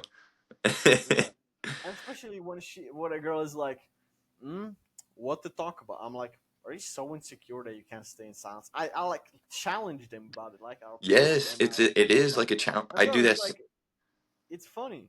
It is funny, and I think if a lot of guys knew that, because think about this, like in the dating world today, when you get in a circumstance where there's that silence, bro, either the guy will start to like yap about like just some bullshit or like he'll say something really stupid because he's coming out of a state of fear though, you know, and the girls pick up on this energy, bro, massively in Oh yeah, conversation, and they can really read you much more than you think that they can. Just because they're if not you speaking doesn't mean that they're not feeling and sensing what's going on, bro. if you And it's like, start talking about shit that you genuinely don't want to talk about and you're just trying to fill up the gaps, they can yeah, tell if this is something you're passionate about that you want to talk about or not, bro. Like honestly, exactly. Yes, it's bro. It's a huge situation, I believe, and that's like why a lot of dudes I think struggle massively with that. Like obviously you have overcome that though through the form of putting in reps though, like what you were saying earlier, just yeah. going up to random people and you started to build that confidence in yourself because you started to build evidence, bro. And you realize that people actually don't really care that much. So you're just gonna be Oh yeah. yourself. And being yourself is so much better than trying to like appease somebody or like fit in. Those like people don't fuck with you. They don't fuck with you. They're not gonna fuck with you anyways. There's no point of trying to make someone realize that you're nice or something, or that you like are respectful, or trying to appease their side of like, oh, I want to feel accepted by you, you know? And bro, also like just when you put yourself in that situation, let's say you wanna, bro. A lot of times, guys, when they want to talk to a girl, but they still hesitate. This was me, Mm, by the way. Okay, just me, like fucking 16 still, probably. yeah, I would see Dash a pretty girl at the gym, but I wanted to speak to her, but I couldn't force my legs to go walk up to her and talk to her, right? yeah, Or I was like, maybe Brian was making excuses. Oh, she has headphones in, whatever. But I would be near her and I would walk like close to her, and now I'd be like, well, if I don't speak to her, she's gonna think I'm a weirdo, I'm a creep, I'm following her around. So now I gotta mm, speak to her because otherwise it's awkward, right? And when you put yourself in that pit, like by accident, you just like end up speaking to that person, right? But most guys they try to cope with, oh, I don't care about girls, bro, at all, you know. It's like mm, it's a common, it's a pretty normal, it's not just manly, but it's just like a normal human desire for love, to feel love, whether you're a girl or a guy, honestly. And then also it's just to be social. Maybe you don't even want to date, that's okay. Just to be mm. social, bro. Just speaking to people in general, bro. It's not, listen, I tried to play that cool guy with the hoodie on, The the nonchalant fucking, vibe, yeah, bro. antisocial fucking social outcast dude. Yeah, Whenever someone would ask me how many sets I'd got left, I'd stutter, right? Because I would just not used to speaking to people. yeah, And bro, I'm telling you, my mental health was, I was feeling like a bitch. I was mm, feeling like I was actually, I always would see those guys, like those three guys that go to the gym, they're best friends, bro, and they're laughing and they're enjoying their workout, and I'd be like, I'd be secretly envious of that. I wish I had a mm, friend, you know. And mm, it's like, and the way I build that, bro, it's so easy to build friendships. You go to the gym, you just see a guy in the locker room flexing his back, right, recording a video, and you're like, "Holy shit, dude, you're jacked," you know. yeah, And yeah, it's like, "Oh, thanks, man, bro." Like people are so warm when you give them a compliment for some reason, yeah, and as soon as like you ask him, "Hey, man, how long you been training for?" and you just start a conversation, right? And you see, bro, if the dude wants to talk or if the dude doesn't want to talk. But mm, yeah, man, making male and female friends um, is something that will make your social life so much better, and will make you feel happier as a person. Because again, these human desires, you can try to suppress them. You can try to pretend that you don't want to talk to people and you just want to be all by yourself. You'll just be so less happy with your yeah, life. yeah. You're right, dude. And I feel like honestly, now that you bring that up, that's a little bit of me in the gym, bro. Like I'm kind of just that dude that just puts his headphones on, and I don't, it's not like that I don't fuck with anybody else. Like I I like people. Like, I like to conversate. I like to do that, but it's like when I'm in the gym though, like I just feel like it's like, nah, dude, like I'm not gonna go talk to this person. Like I'm not gonna like go out of my way to do this or something. And that's just like, I don't know It if that's just like a feels focus thing or if it's like a it fear thing feels now that you I say it, think it bro. feels I think that maybe it's because it feels weird to talk to a complete stranger. But Yeah. the mindset that, I don't know if you know the YouTuber Hamza, if you've Who's heard it? about him. Hamza. He has like 2 million subscribers. And it doesn't Hmm. matter. Anyways, Mm. he's mentioned this one mindset that completely changed for me. Was back in the primal days, like 3,000 years ago, there was no such thing as a stranger. Like, think about that. You only had the people in your tribe, which were Mm. friends, and the people that were outside of your tribe that you didn't recognize were foe, right? So friends or Mm. foe. There's no, Yeah. now it's so unnatural and unhuman like to have people who are strangers who your mind doesn't know if they're friends or Mm. foe. Yeah. It's like back in the day there was no such thing as a stranger. He's either an Yeah. enemy or a friend. And now Yeah. you just have mutual strangers. It's unhuman. It's Okay. Yeah. Bro, I gotta put input on this actually. That is huge, bro, because I made a reel a long time ago about this actually, talking about like, bro, human connection and just saying hi to somebody, just introducing yourself mm, and just smiling when you walk by somebody in the grocery store, bro. Like when I was feeling really fucking sad, bro, and I was like just a sad cunt, bro. Like I when someone smiled or waved to me, bro, like that made my whole fucking day. And I do the same thing now. Like I do it in the gym, not as much though. And I say this because when I used to go to past gyms, I think this might be maybe the reasoning why. Maybe it's just an excuse though. Why I don't really conversate too much in the gym is because it takes me out of this. Mm, yeah, I can see you, but I can't hear you. Ah, I can hear you now. Okay. Okay, someone called me, bro. My bad. Hold on. All Let good, bro. me did it cut out the recording though? Just like 10 seconds. That's okay. Oh shoot, bro. My bad. Hold on. Let me turn this off real quick, dude. My bad. Yeah, no problem, bro. Happens. I had it on. I had do not disturb on. I don't know how the phone call went through. So I think my reasoning for why I don't really conversate too much in the gym with people, not that I'm against that idea, it's because when I went to past gyms and it was more of like it became more of like a friendly social event than more so of me just trying to get work done. And I felt like I had to be rude almost to people to make them go away from me so that I could just focus on my workouts. And I don't want to give off that Ah, vibe though, you know? And so I like yeah. when I've gone to new gyms now, it's like I feel like it's better for me to just not really engage so much with people. Like if people engage with me, I'm 100% open to the opportunity, bro, like of being a friend to them, obviously 100% of the time. But when just I was at past gyms, bro, and there was be like, Mhm. everybody's like I know everybody then. They're like, hey bro."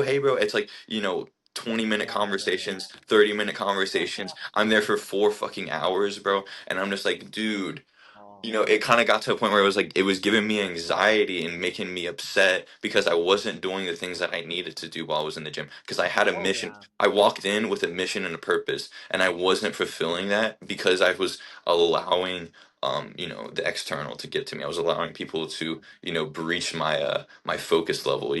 So I don't know if that's like I wouldn't say that's really like an excuse here. Like I feel like it's like it's just a boundary that I set up kind of in order for me to have more success in the gym and to be like, this is me time, right? Like it's me time above everybody else. Like I love people, I love to build connections and stuff, but the fact is like I don't want people to breach the boundaries. I want like I don't want to like get into this state of mind where it's like it's becoming a social event more so than just like me focusing on myself and building myself up and doing the things that I need to do. So that's kind of where I stand with that a little bit. Yeah, But yeah, yeah. I definitely have days when I'm actually like focused or I'm in a rush. I actually just put my earphones in. I have someone coming up to me. I'm like, "Hey, bro, do you want to talk after the gym? Because I'm in a hurry or whatever." yeah, I make an excuse or something, right? And yeah. it's kind of easy to like tell it in a polite way. Um, I absolutely understand that. I just like the reason why I like speaking to people in the gym is because, bro, it's like I don't want to speak to a random stranger on the street because, bro, at least this is one thing that we have in common, okay? But it's like if I go to speak at some dude random on the street, bro, he's a fat ass, or he's vaping, or he's, bro. It's like I don't have anything in common with these people. At least like this is like a place that we have something in common. This is why I took the opportunity. But I mean, you understand that you have days when you just really want to focus. You don't actually are not in a very social mood. But the one thing that helped me the most when I was wanting to speak to people, but I just didn't have the courage, was this term social lubrication, which sounds weird, but it's just like Mm, don't speak to the guy you want to be friends with or the girl you want to talk to. You first start off by speaking to the cashier, to the Chinese cashier who's a middle-aged mm. 40-year-old woman, right? He says, "Hello, nice day, 10:55," and you just say, "Ah, I like your accent, by the way." It's just like you try to compliment a girl, the woman that you don't even want to, but it's like you just start a conversation, and that woman, by the way, is dealing with people that are rude to her, or Exactly. the Yes. janitor or Yeah. whatever. Bro, these people are gonna be warm to you if you give them a compliment. That will maybe make their day. you know. Yes, bro. Especially even if you speak to the janitor, even if Yeah. you speak to someone like that, bro, like these people actually they would like to have a friend. Hmm. Dude, And then you literally. have this momentum and you have this much more confidence to Yeah. speak to the people you want to introduce yourself to. But sorry for cutting you off. What do you want No, to say? no, no, no, no. It's totally fine, bro. Dude, that's so true, bro. Like, I talked about it a few times before. Like, kindness is free. Like, being generous to other Mm, people and just complimenting people. Like, you have no idea how much that feels inside of them, you know. And I was talking about like how this kind of has like a compound effect, bro. Like, when you compliment somebody else and you uplift their spirit, they carry that on and they kind of feel like, you know, they want to be nice to other people as well too. And it's like this, just like, you know, this infectious thing that goes on. And it's like the more you do it, like you feel better too, you feel better yourself too. And it's not like you're doing it out of a state, like you're not just trying to be nice to receive like some type of like them saying something nice back to you. You're not trying to like, you're just genuinely being nice. You're really just being a kind person doing those things. You're not trying to like look for some approval, like, oh, like, you know, he said something nice to me, I gotta say something nice back to him now. Like, if they don't say something nice back to you, it doesn't matter. Like, you're not looking for that at all. That's not the outcome that you're looking for. You're just trying to like send out love. And I think that it's like a huge thing is that people just need to do more of. And you brought that up, and it's like, bro, that really just clicks, bro. Like, people need to see that, they need to hear those things, and it goes a long way. It goes a long way more than what people I think actually know. you know, there was this one study where it just showed they gave people $10 to go to a coffee shop and order coffee, and the Mm, coffee would cost $6. So with the rest $4, they could have bought like two of those cookies or like a muffin or something for like the rest of the $4, $3 or whatever, or they could tip the waiter the $4, and they scan their dopamine levels in their brain, right? And mm, the people that tipped the waiters instead of buying the muffin, the people that bought the muffin or the cookies, they had a higher dopamine spike, but then they had a major dip, a bigger dip. The people who spend the money like giving tip to the waiter, they had a smaller spike in dopamine, but then it stayed there for hours. So if you buy the muffin or the cookie, you're happy as fuck because it tastes amazing, but then you just kind of like you're back to normal. But if you mm. spend that $4 or $5 and you tip the cashier or whatever, the barista or the waitress or whatever, you get that try slightly happy, feel good about yourself, but you Yeah. feel better for hours or Mm, for a longer time. yes. And people forget to like actually like you actually are happier when you spend the money on others than on yourself for a long time. 100%, bro. Yes. I've noticed that More than myself as well anything. too, bro. Like, even just giving gifts, dude. Giving gifts, or Oh yeah. just randomly doing those things, like those generous acts, you feel Mm, so much better inside. And it's not like you're just trying to do it to feel better for yourself. It's like you really just care, like you really just want to just to bring some type of joy to somebody else, even if it's just for like a moment. Because it's just like those little things are like, you realize how powerful that is. And especially if you like look at yourself as somebody that is like, you dealt with something in the past that maybe was hard for you to deal with, and you were yeah. struggling, and somebody said something nice to you, you start to realize, like, you know, how would I feel if somebody did this thing to me? And it's like that saying that I learned in preschool, treat others like how you want to be treated. And Mm, it's so easy to get wrapped in this world of like disconnection today. You know, it's so easy to just fall victim into like, everybody's separate from me, everyone's doing their own thing, you know, like I'm my own person, I'm minding my own business, like. yeah. And you know, that's not the way, bro. Like, uh, we value human connection. Like, you know, it is in our DNA to be connected to others. Mm. You know, and that is just a, I think that's a very powerful thing that everybody should aspire to do more of. Everyone should aspire to start undertaking like certain just generous acts, just tipping the waiter a little bit more, saying something nice, just smiling to somebody. It's not weird. It's not weird at all. It's the opposite of weird. I think people think that things are weird, and I think that's why they hold themselves back sometimes because they think it's weird and awkward. Yeah. You know what? That just reminded me of something. When you compliment people on something that they're insecure about, it just makes them so fucking happy. Because one thing that I Yeah. used to be insecure about would be my teeth, because my teeth are not straight, right? But I never got braces, right? Mm. And I used to be insecure about that until a girl on a date, she said I have nice teeth, or that she likes my smile and she likes my teeth. And I'm like, I was trying to hide that, and I didn't like my teeth for such a Mm. long time. And she actually Yeah. said I have nice teeth, right? Or that she likes my smile. And it's like ever since then, I never was insecure. You can just literally take someone's insecurity away for the rest of their life by just Hmm. giving them a compliment on that.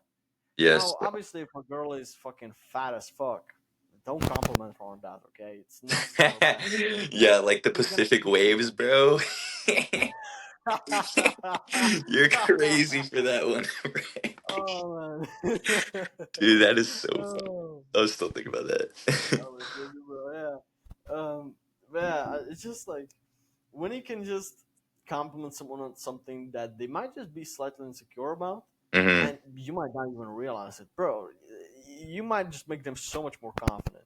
Like it actually might change their life. You Oh, know, bro, especially it's a like if you want to get superpower. Hmm. Oh Because that reminded me, bro, something that I struggled with early on in my childhood was being bad at math.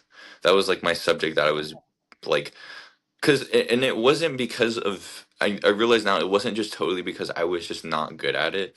It was because people told me that I was dumb and people told me that I was stupid because I was taking too long to answer a question. I was too slow. And I wasn't taking long to answer the question because I didn't know the question. I didn't know the answer. It was because I was anxious around other people. I was like oh yeah. fearful of what people would say. I was thinking of the worst outcome. I was literally thinking of what people were going to say if I got it wrong or if I took too long to answer it. And because I projected that belief out, it became my reality, bro. And that set me up on a pattern, a loop that was creating a cycle of me not being good at math. People were gifted at math. Other people were gifted at math. Other people could be good at it, but I couldn't be good at it. And I was constantly told, I constantly saw this happen like before. You ever heard that saying called confirmation bias? It's like a common No. psychology term. It's like I was constantly being confirmed that I was bad at this thing by other people and myself as well. Like people would tell me that I was stupid. People would tell me that I was slow. People would tell me that, I was just dumb and stuff. And I picked up this belief. I internalized it from an early age.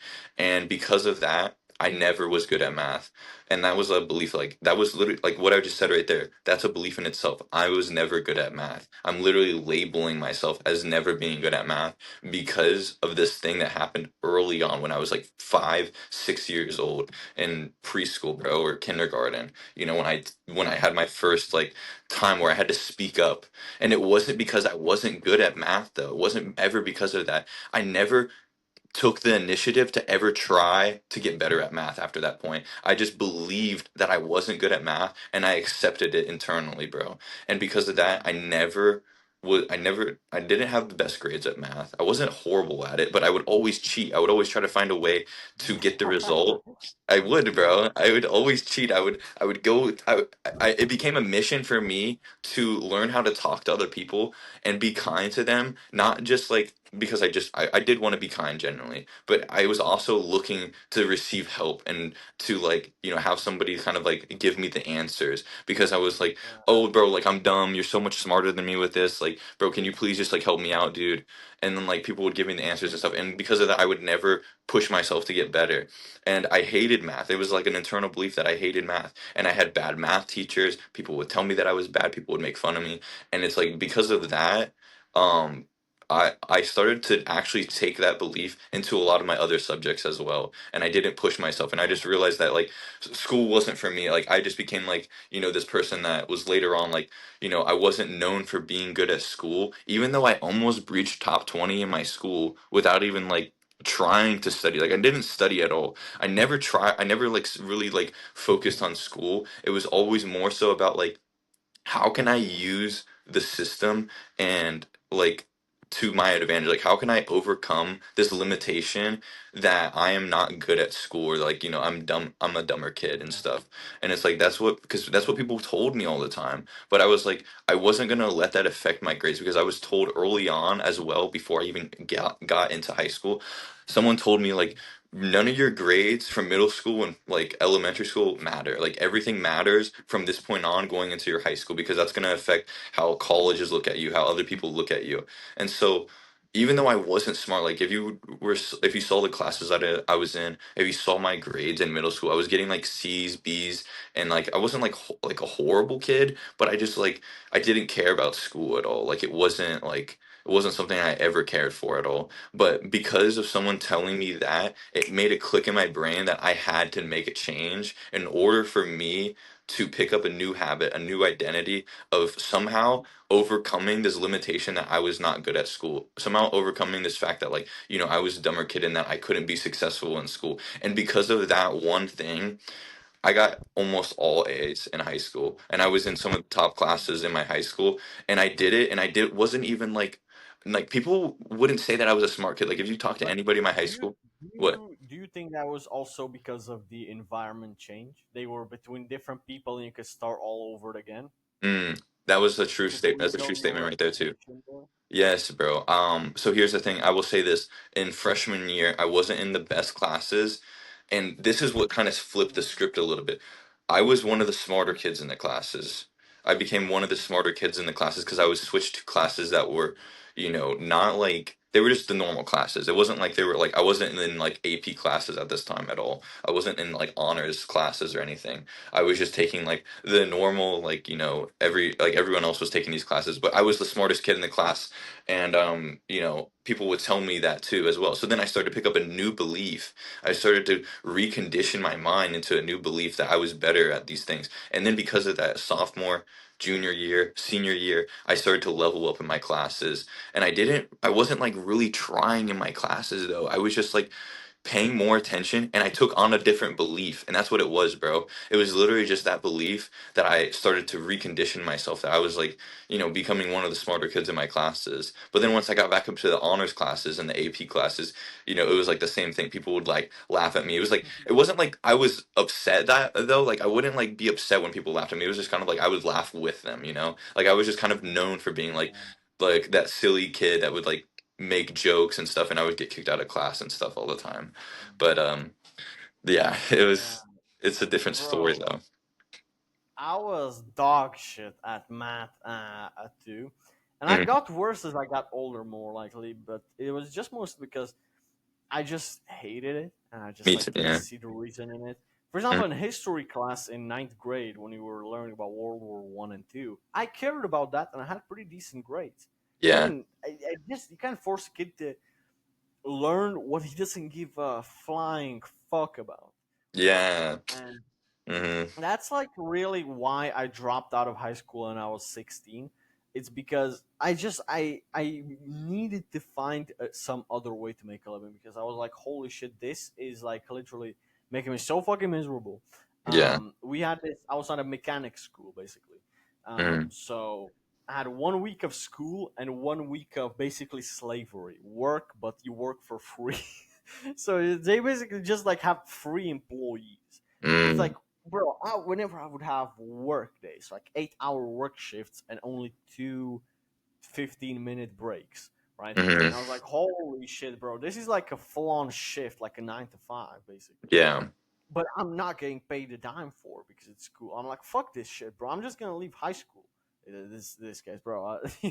I was like, this was a fucking scam. Um, Yeah.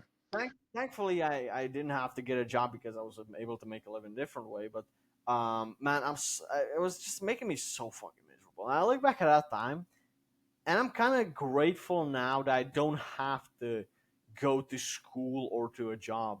And man, it feels so nice to have that gratitude. That if I didn't have that shitty experience, I wouldn't be able to appreciate the fact that now I can have my own schedule. Yeah. So it's like also be able to be grateful for the things that the fact that the things were worse back in the Hmm. day, Hmm. right? So it's like holy shit, I'm so happy that things were so bad because Yeah. now I can appreciate what I have. It motivates me to push even further.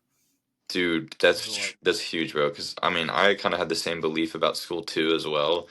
But mhm. I didn't have any like horrible experiences, and my mom was a teacher, right? So it's like that was never a possibility for me to like leave school, bro, even if I wanted Ah, to, right? So I had to figure out a different way, and I was just thinking about this. I was talking to this about with my mom. I was like, why is it that like my other brothers, they are supposedly smarter than me? Um, they did better in like, but they didn't have better grades than me. I had the best GPA. I had, I was all and I was like, honor enrollment. I was almost top 20. I had all these different achievements, but I wasn't trying in school. Like I didn't care about school at all. I really didn't care. Like I'm not saying like, I showed up. I showed up and I did like the things that I needed to do. And I did the absolute bare minimum to just show that I was like, trying to do something, right? I became a master at becoming like looking that I was trying to work hard. Like, like when the teacher passes by oh you and you're like yeah, you're pretending to work really hard. Like I was yeah, that kid. I became a master at it, bro. And I let everybody else believe it. And because I made everybody else believe it, I started to believe that like, my results changed because of that. That's mhm. like I went from having like C's and D's and maybe even like a few F's in middle school and stuff and not being a good kid at all to like being one of the top kids in my school out of like a big graduating class. And I didn't even have to try that hard either. And it was like, why? And then my brothers, they were upset with me because they tried really hard.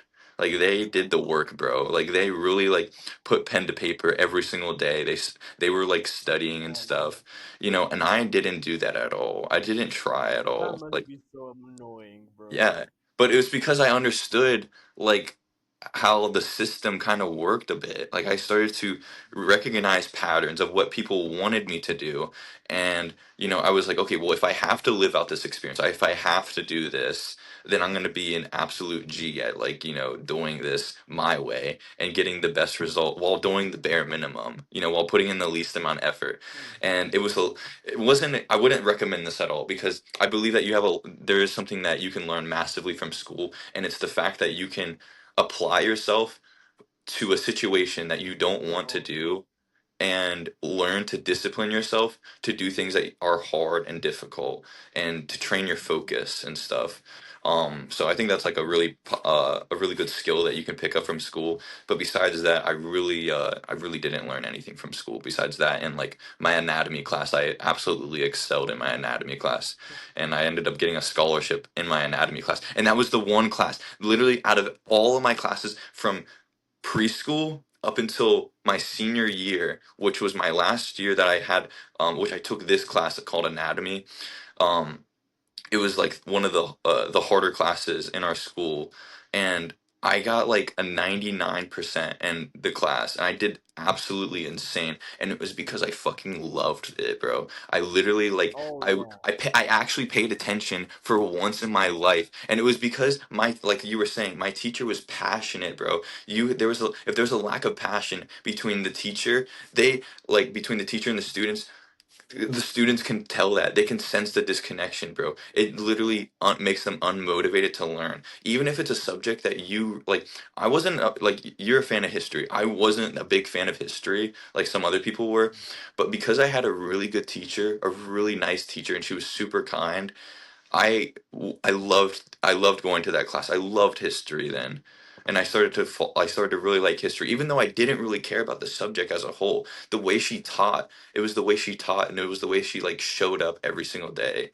And that was the same thing with my anatomy class. Also, that combination with me like loving this just like anatomy in general and just like learning about the body and muscles and everything in between, bro, that like clicked with me, and it lit a fire inside of me, and I just like I took off with that.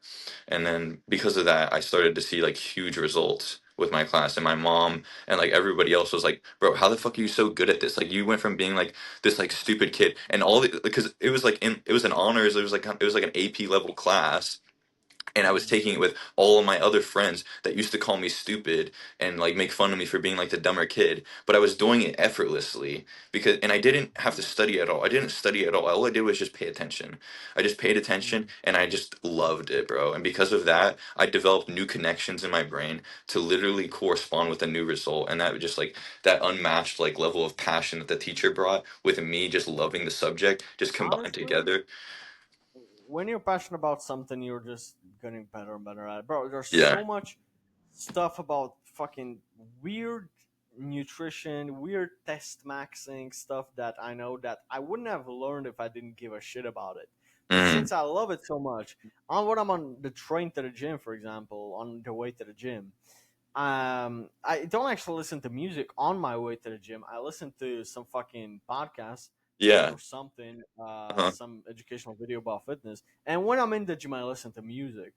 But Mm. when I'm going from the gym or to the gym, I listen to something, and I just learn a random piece of information that I just remember, right? But if I didn't give a shit about it, I wouldn't want to learn about the extra stuff. So it's like, yeah, passion will take you far, actually. 100%, bro. If you love something, and that's like goes back to the math class, bro. I didn't like it, bro. I hated math, right? Because of that, I wasn't good at it, right? So it really does correlate, bro. Because other people were really good at it, and because they saw results, because they liked it too, they became like Oh masterful yeah. at it. So I really believe that like those internal beliefs that you place on yourselves and that passion combined, bro, really creates a lot of new results. I mean, that's really what the book talks about, though. Atomic Habits. I still need to like finish reading it as well, but like this is just pattern recognition that I've picked up. I didn't even like honestly know this information until I started to look back at my past and reflect on like why I was better at this thing and why I wasn't good at certain things, you know? Yeah. Man, we talked about I mean, physical health, about mental health, about social life. It's amazing. I want to get into some rapid fire questions before we wrap up. Yeah, bro, So, 100%. you ready? Let's do it. Yeah, let's do it. I'll see if I can answer Yeah. them quickly, bro. Ah, what's the best advice you've been given? Dang. Yeah, there's a lot of good advice, bro. Okay, so here's a thing from Jim Ron. I used to listen to Jim Ron's some of some of his talks and stuff. And he said in this talk, I'm trying to remember the exact words that he said. He said you can work hard on your job and make a living. He's like, but you can work really hard on yourself and make a fortune. Something along those lines, I believe. Mm. And Oh yeah. not that it's just like about the money though. This was about like studying myself relentlessly to the point where I really, cuz like the power of the subconscious mind, bro, I'm a firm believer that it literally transforms your life if you start to understand yourself, because you pick up on so many things like in our daily life. People don't even realize that like 95% of our operating system, how we move throughout the day, is based on habitual patterns. It's based on things that we've picked up, belief systems, things that we've seen in our reality, social media, all these different things play a massive role on the things that, who we are as a person today. And when he said this, bro, I didn't think of it in terms of money, like making a fortune by studying myself to make more money.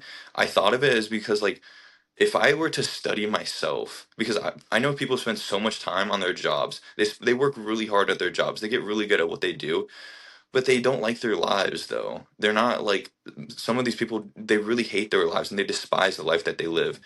And so I was like, w- I think it was so much more valuable for me to take the initiative to study myself relentlessly every single day. What was I doing? How was I operating? What were my habits? And because of that, I started to realize that like I was operating from a person that I never really truly was. I was picking up a lot of beliefs, a lot of systems that I had taken on, or I've either placed on myself over the years from creating bad habits and allowing it to persist. And this created my personality.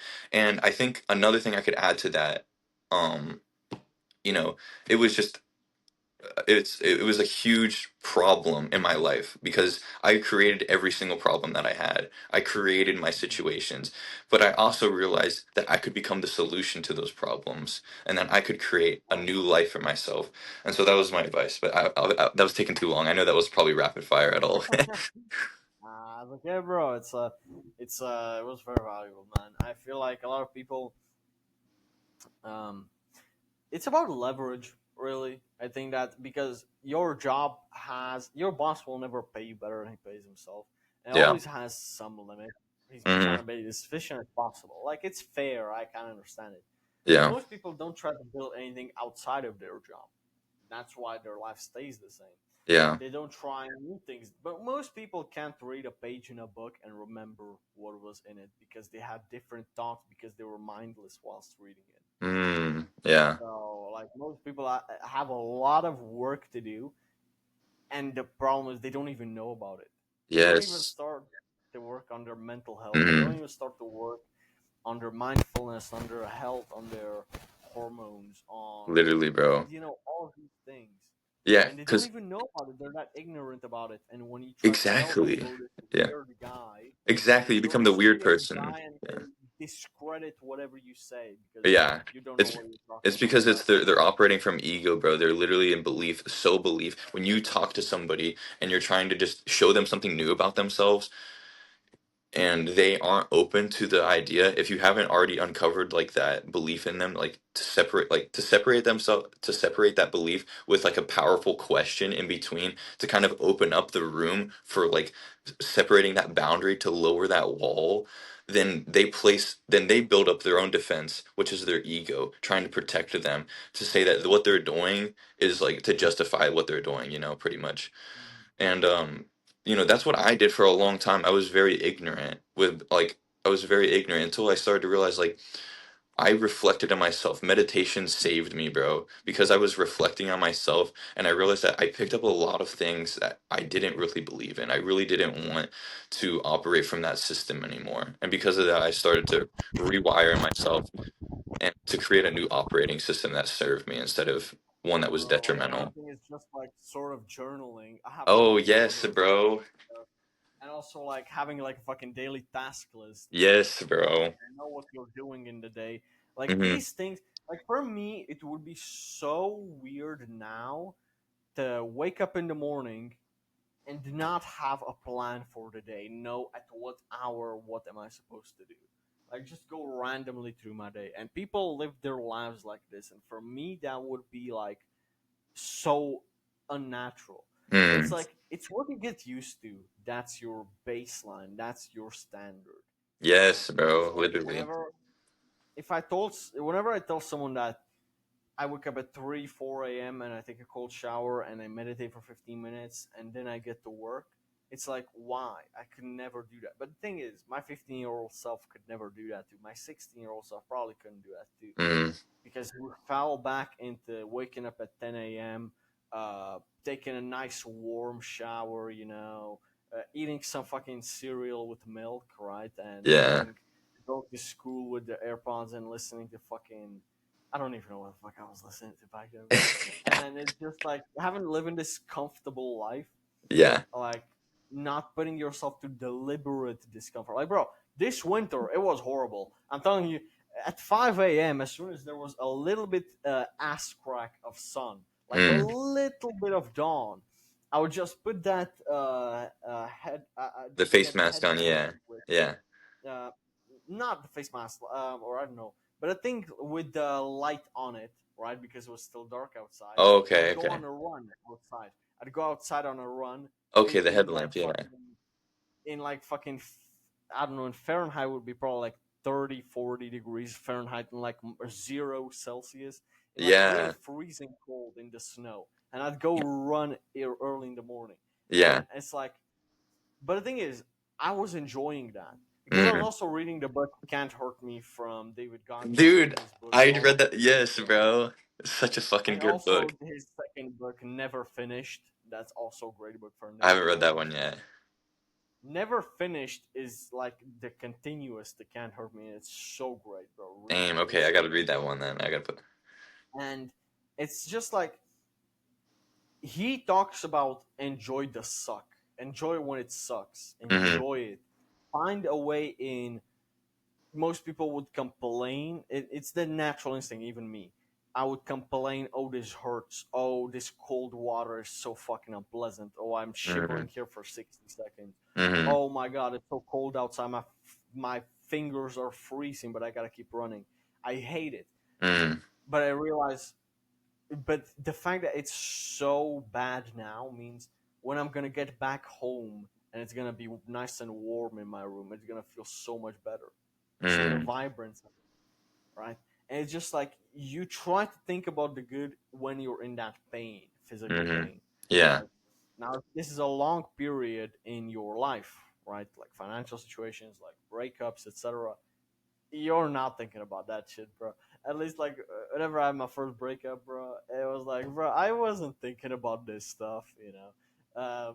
But it's like, yeah, man, it's kind of like the new identity that you build, that you kind of chase progress and you realize that the best way to get progress is pain, so you just accept the pain, you Mm-hmm. think about the progress, and the idea that this pain will gain you progress Yeah. gives you that sort of comfort. Because for me, I was always a video game addict when I was a kid, so I Mm-hmm. just thought about it as XP points, like in Yeah. Call of Duty. XP Mm-hmm. points, the longer I stay in this shower, is double XP, I'm gonna rank up and Dude. shit, Me it's like too, that was like bro. my sort of dopamine that I thought about. Mm-hmm. That's a really good way to look at it, bro. It's really Yeah. powerful. Yeah, like, hey, do I want to rank up today or do I want to rank up tomorrow? Well, I'm gonna stay in the cold shower for 20 more seconds, right? It's like Yeah. that extra. It's like that's the analogy I used, kind Mm-hmm. of. But yeah, what's the what's the worst advice someone has given you?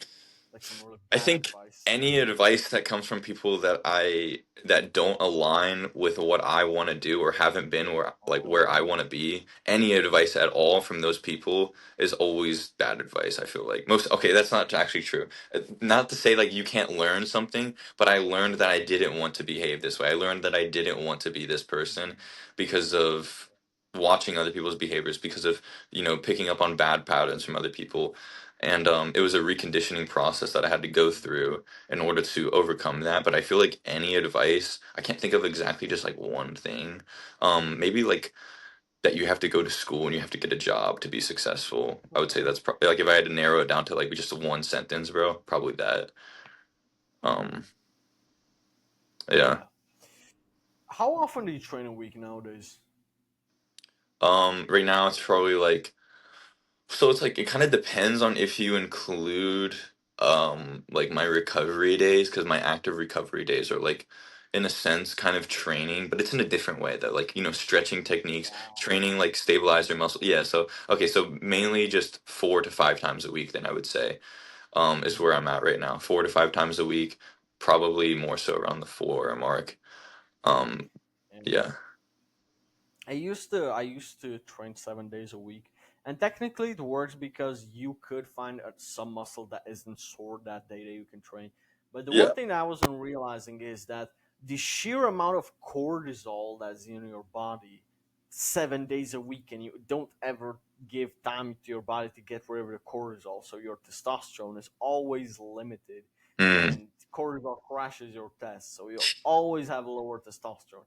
It's like yeah. take the 1, 2, even 3 days a week that when you just take a rest day and train hard on some days, right? Obviously, train hard when you train, Yeah. but take that time to let your body just process, then just not have to always repair something, right? Yes, It's like, bro. bro, I would feel like bad if I didn't train chest, even though my chest isn't hurting. I'm like, dude, I could train chest today, but you know what? Maybe I will give it 2 more days, even though it isn't sore, Yeah. just because, Mm-hmm. just because I'm gonna take 3 days off the gym. I know Yeah. I could train calves and hamstrings and glutes, right? I know that there is some muscle that isn't sore that I could stimulate, but those 3 days when I just don't put cortisol and stress on my body, it's gonna be so much better for when I get back into the gym after those 3 days, and especially Mm, since I'm gonna miss working out for those 3 days,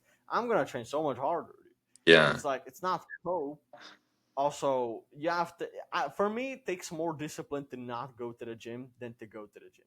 So you have to yeah. find out what's your problem, right? Me too, For me, bro. I would go to the gym 7 days a week.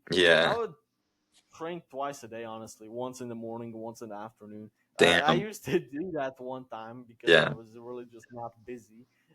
But yeah, man, for me, it takes more discipline to not train. So that's like rest days are like a pain in the ass for me. I stretch, right? I go on walks, whatever. But Yeah. it's like I really have the urge to work out. Dude, I But yeah. 100%, bro. That was the reason why I almost like crashed out one year is because I was training so much, but I wasn't, I literally, bro, I wasn't feeding my body though enough fuel, and I was training like just, how I've always kind of trained with just crazy intensity, crazy volume, crazy amount of weights and stuff. And it destroyed me, bro. It destroyed my cortisol. I got my testosterone checked, bro. I was at 400, bro. I was Oh, that's pretty low. That's low. Yeah, dude, it was really bad. It got so bad to the point where like I checked it again later on that year. It wasn't really that much improved. It got up to like 550, bro. And Mm-hmm. dude, it is actually a real thing. You need to understand like your cortisol spikes. You need to know like when you are overtraining and stuff. Especially if you're someone that brings a lot of intensity and a lot of passion into your lifts and stuff. It can greatly negatively affect you, bro, like it did for me. And when I reevaluated my training, when I took a new approach, that's why I gained a lot more muscle like a couple years back, bro, is because I just took an entirely new approach to training. Like you know who Mike Mentor is, right? Yeah, yeah. Yeah, so I started to kind of study a lot of his philosophies and stuff. And like you were saying, bro, like taking time off from the gym, it was so hard for me, but it built up so much anticipation, bro, and so much like energy and fuel inside me. When I got back in there, bro, I was fucking so happy, bro. I was lit up, bro. I had the craziest lifts. I was exploding with my weight in the gym. I jumped up literally 100 pounds on my fucking squat, bro, in 3 months, bro. And it was just because I took recovery seriously, bro. I started to take my recovery more seriously. I started to take my nutrition more seriously and actually feed myself, bro. And it was just because of a lack of discipline, a lack of consistency, and a lack of knowledge, honestly, as of why that I was like, stagnant for like 3 to 4 years with my weight, with my progress in the gym, with my physique and stuff. Like people said, bro, your physique is like crazy right now. And I was stupid shredded, bro, but I felt like fucking shit on the inside. I hated life. Oh man. I was the most displeased and dissatisfied, probably the most ignorant, like sad individual you could be around, bro. I just isolated myself completely from most people at that time because I was just feeling like shit and I didn't want people to like latch onto that energy that I was giving off and stuff. But it was a lot of it had to do with not just like my state of mind, but that state of mind literally made me crash out, bro. It literally drove me into like a downward spiral where I was just like my cortisol was spiked, low test, bro, low libido. I couldn't get fucking bricked up for shit, bro. Literally like no satisfaction at all in my life, bro, at that point in time, and it was a really difficult time for me. But that getting out of that and realizing that I just needed more rest, bro. It took me a couple years to get to that point where I came to the realization that, rest Mm. is the new wave, bro. Like recovery above training, bro. I put my recovery above training, and because of that, I saw new results, bro. And I started to actually transform my physique in a way that I didn't even know I could even tap into before, bro. That combined with meditation and stuff, bro, literally changed the game for me. What was the proudest moment in your life? Mm. Bro, I would say the proudest moment in my life is when I stopped giving away my attention, my energy, and my power and like people okay, you know that saying in that song, what's his name? The Weeknd? He's like, people mistake my kindness for weakness. Ah, yeah. Like I constantly felt like people just like I was always wanting to be kind to people. I never wanted to like I never wanted the worst thing to people. Like I never wanted to like look it down on people like that. I never wanted to disrespect people. I always wanted people to feel like, connected to me and like around me and like to accept me as well. Um and because I gave away so much of my attention and my energy to people that didn't really give a shit, bro. Um it made me start to kind of dislike myself. It made me dislike the world. It made me dislike people. It made me start to judge others and stuff. And it wasn't because I wanted to. Like I never was that person. I never said things to people, but I would secretly be judging inside and stuff. And I was like, this is not me, bro. Like because I'm seeing like because people are not treating me well and I'm not receiving the kindness that I'm giving to other people. It made me start to resent myself. It made me start to resent others. And it wasn't until a dramatic change in my life. It wasn't until I ended up losing almost all my friends that I realized that I had to stop giving my power up. I had to stop giving my energy up. I had to stop giving my attention to people that did not give a fuck about me. And once I took back my power, once I took back my energy, and I started to go inward and I started deep dive into meditation, I mean, dude, I was meditating 3 to 5 hours a day, bro. And I wanted to know so badly what it was that I was doing because I realized that I was the problem. It wasn't because they were mistreating me. I was allowing myself to be mistreated. I was allowing myself to be manipulated and to be like, put in this box, this label of this identity of this person that I never was, a horrible person that people labeled me as. And that was never true at all that I realized, but it was because I was allowing people to do this. And I realized that I actually was starting to become that person though, that people were saying that it was. I was starting to like fall victim into this identity that people were projecting out onto me. And because of that, it really made me realize that all I have really is like okay, not like to be like like too deep on this, but like all I really had was me at the end of the day. It wasn't. I Yeah, was going to bed with my thoughts. I was going to bed with myself. I was the only one that was in my mind all throughout the day. I yeah. couldn't fucking run away from it. I couldn't run away from Mhm. those problems. I couldn't run away from that negativity as long as I wanted to. But the realization that I had to do the inner work, I had to go inside myself to realize, to find myself, and to overcome those limitations that I placed on myself. To overcome all the bullshit that people told me that I was, to overcome all of the like the negativity, all that like that hate that people tried to place on me. And I realized that that was not me. I was not going to step into that version of being this hateful, spiteful person, judging others, Yeah. allowing people to change me. That I was never that person. And I had to do the inner work. I sat down for 3 to 5 hours every single day. I would go outside and I would sit there for a couple hours and do a meditation. And I would just, bro, this is the proudest moment of my life. I literally woke up from my meditations, bro. And you know that feeling when you get up from a meditation, bro, and you just feel like everything is Oh, okay, bro.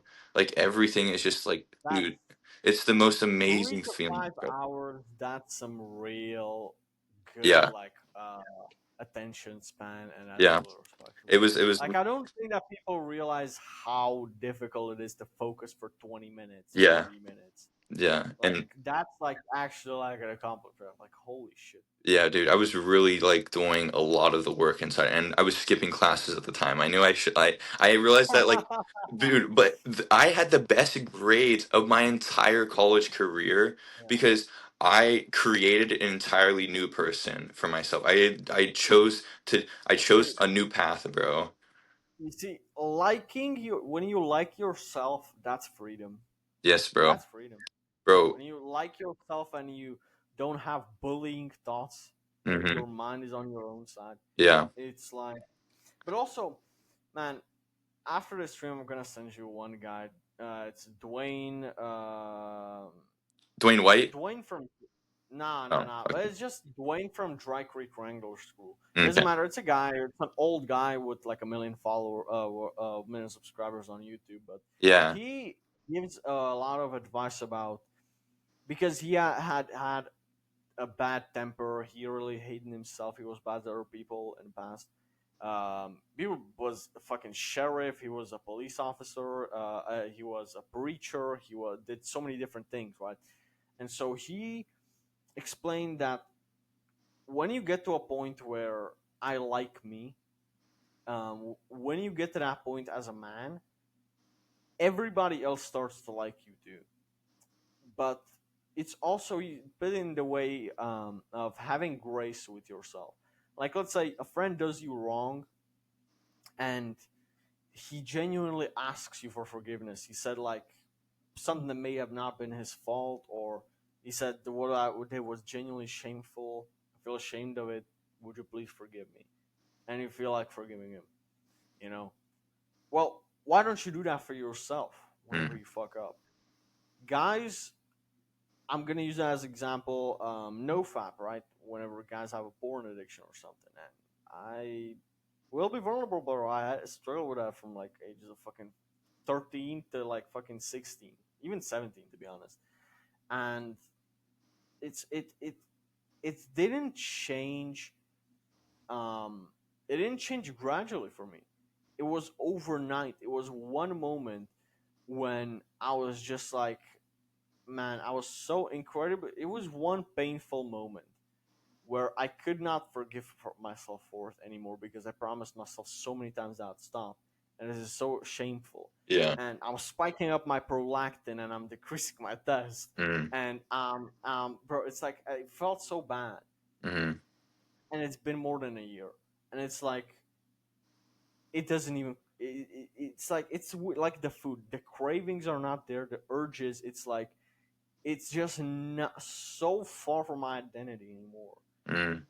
But most guys try to cope and try to say, "Oh, it's masturbation is healthy because fucking Yeah, let's say it health." increases your test or something, bro. It's like good Yeah, for that's you. bullshit. Yeah, it's fucking cap. Bullshit. Yeah. It decreases because you spike up your prolactin, and that decreases your test. Yeah, But it's bro. just like when you stop coping about your fuck ups, you forgive yourself, but you allow yourself to how should I say, to dwell on it. You Mm. allow you don't just put it over your heart.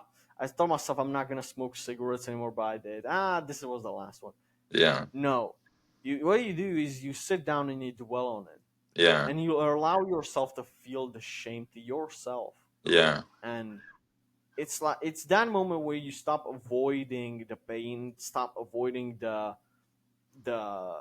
bad feeling that you get, but you actually wallow in it. You don't use your phone, but you actually think about what you just did, Yeah. and you keep yourself accountable. There's no your daddy saying, "Oh, you shouldn't smoke cigarettes." No, you have to keep yourself accountable. Mm-hmm. When guys start doing that, this is one of the best ways to change or like to fix cure addictions because it's changing your identity Mm-hmm. because you just don't want to be this person anymore. Yeah. And video games was another thing that I was doing my whole life. I was playing video games. After the gym, I'd come home and I'd play video games because I was not busy.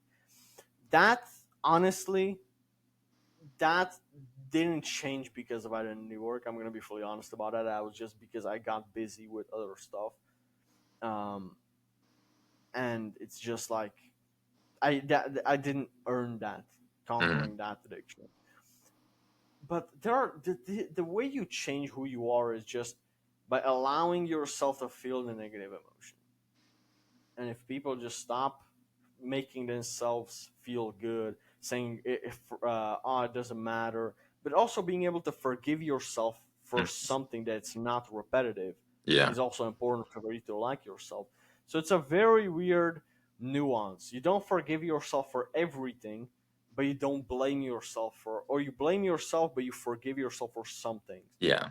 And it's very you have to be very careful what you forgive, what you let slide, Yeah. and what you dwell on. Yeah. It's like you allow yourself to realize that you're the problem, but you give yourself Yeah, enough self-love and acceptance to realize that, what can I do to possibly change this circumstance right here? What can I do to possibly yeah, change myself? And you just ask yourself out of curiosity and just being like kind to yourself in the moment there. And that level of like self-acceptance and self-love that you give yourself in that moment, it's letting you step out of the resistance that you have been creating your entire life yeah. around that addiction or around whatever it is that you're trying to avoid.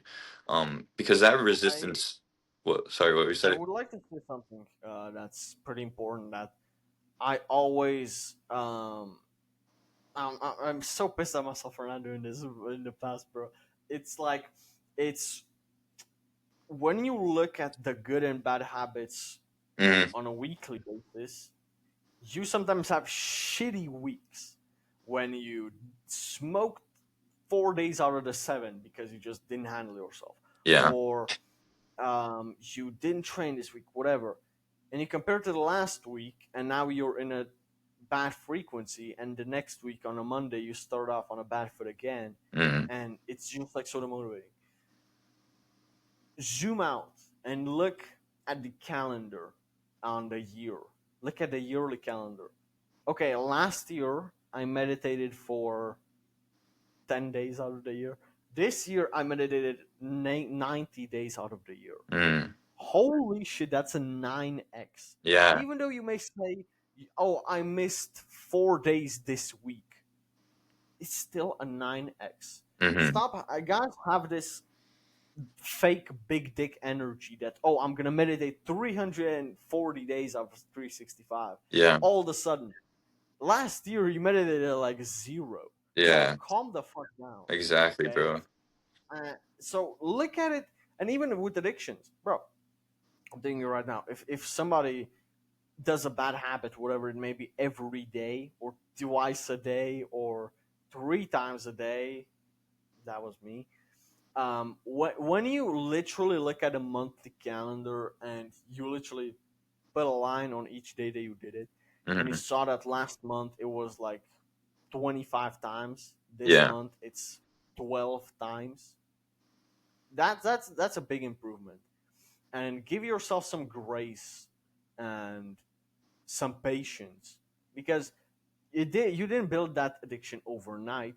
You build that over months and or years of Hmm. repetition. You're not going to get rid of it the same way. You're going to get rid of it slowly over months and years. Months, really. Like, it's easier to it's faster to get rid of an addiction than it's to build an addiction, to be honest. Depends on what it is, obviously, right? um but yeah, people just want results quick, which comes back to fitness, to everything. But really, if you just zoom out and look at the long term perspective, at the months and the years, you can see the progress. Hmm. But people become blind to the progress because they look at the daily and the weekly progress. And that's when they get demotivated. Yep. That's when they quit. And that's why they never get out of the loop. Yeah. Look, zoom out, and you'll be more motivated because you see progress. Dude, yes, bro. I think Alex Hermosi has said that before too. Like, just like give yourself like 90 days or 100 days or something, and you'll be above like 99% of people, with things. Uh, And it's so true yeah, though, because most people are not willing to give themselves that time. They're just like they want the quick result, they want the quick fix.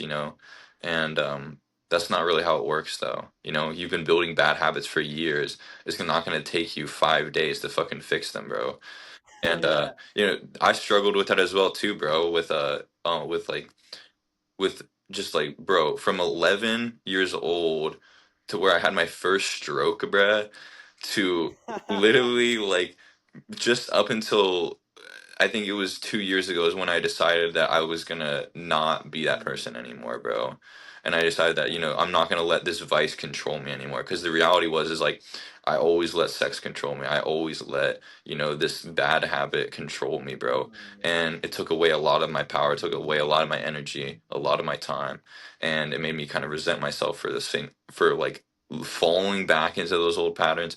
And it took me just until like this December really to let it all go, to realize that like when I let go of the outcome that I'm looking to achieve, whether I told myself I'm gonna hold myself for 90 days and not stroke anymore, and not bust, bro, like, I would fall back though because there was so much resistance. So I tried so hard every single day yeah. to fight the urge instead of just like whatever, like I just let it go. I was like, you know what, I'm gonna just do my best, and my best effort is my And best effort, bro.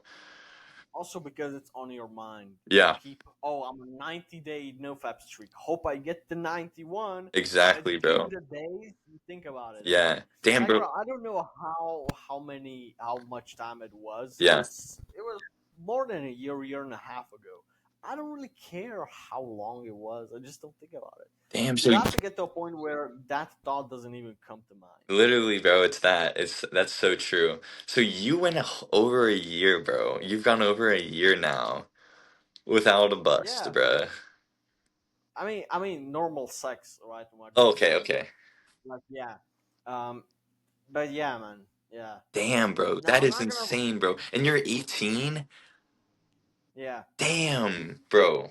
the You're thing way is, ahead, I'm not bro. gonna pretend that there are just simply not the moments that. Okay,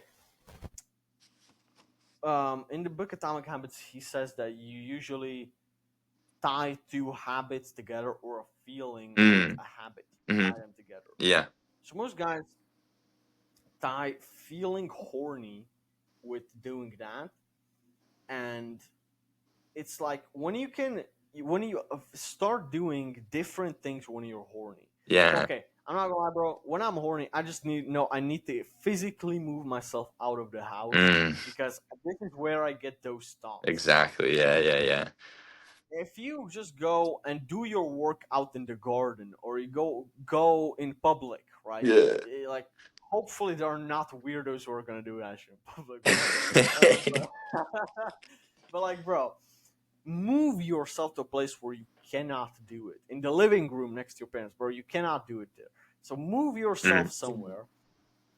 And now, every single time you get the urge, your normal instinct will not be to do that thing, but it's gonna be to move yourself physically, to go for a walk. Go yeah, walk your fucking dog, bro. Your dog is bored as fuck. He wants to go on a walk. Go with him, you lazy bastard.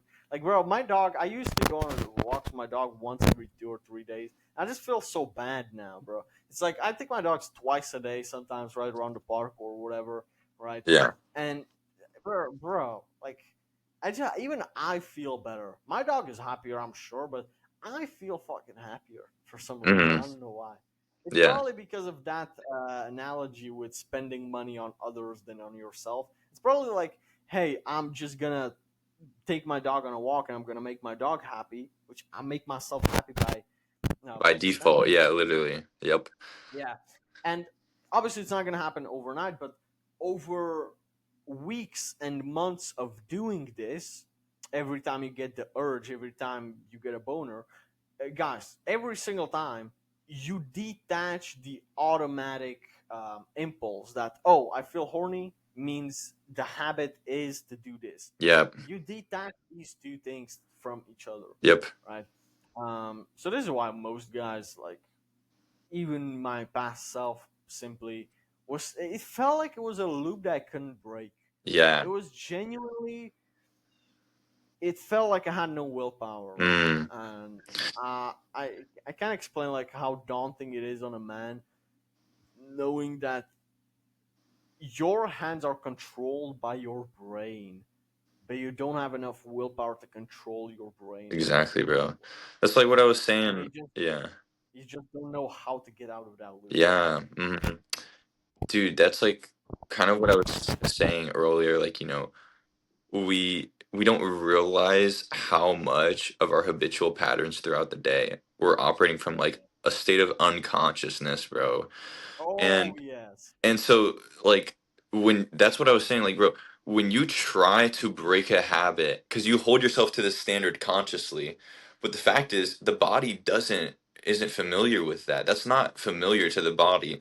And so, when Yeah. you try to hold yourself from stroking, but that feeling comes up regardless, you attach yourself to this feeling, and this feeling creates a thought to go talk Mhm. to this girl or to go to this website, and that thought alone draws you back into the feeling, and you're creating a cycle of thoughts and feelings.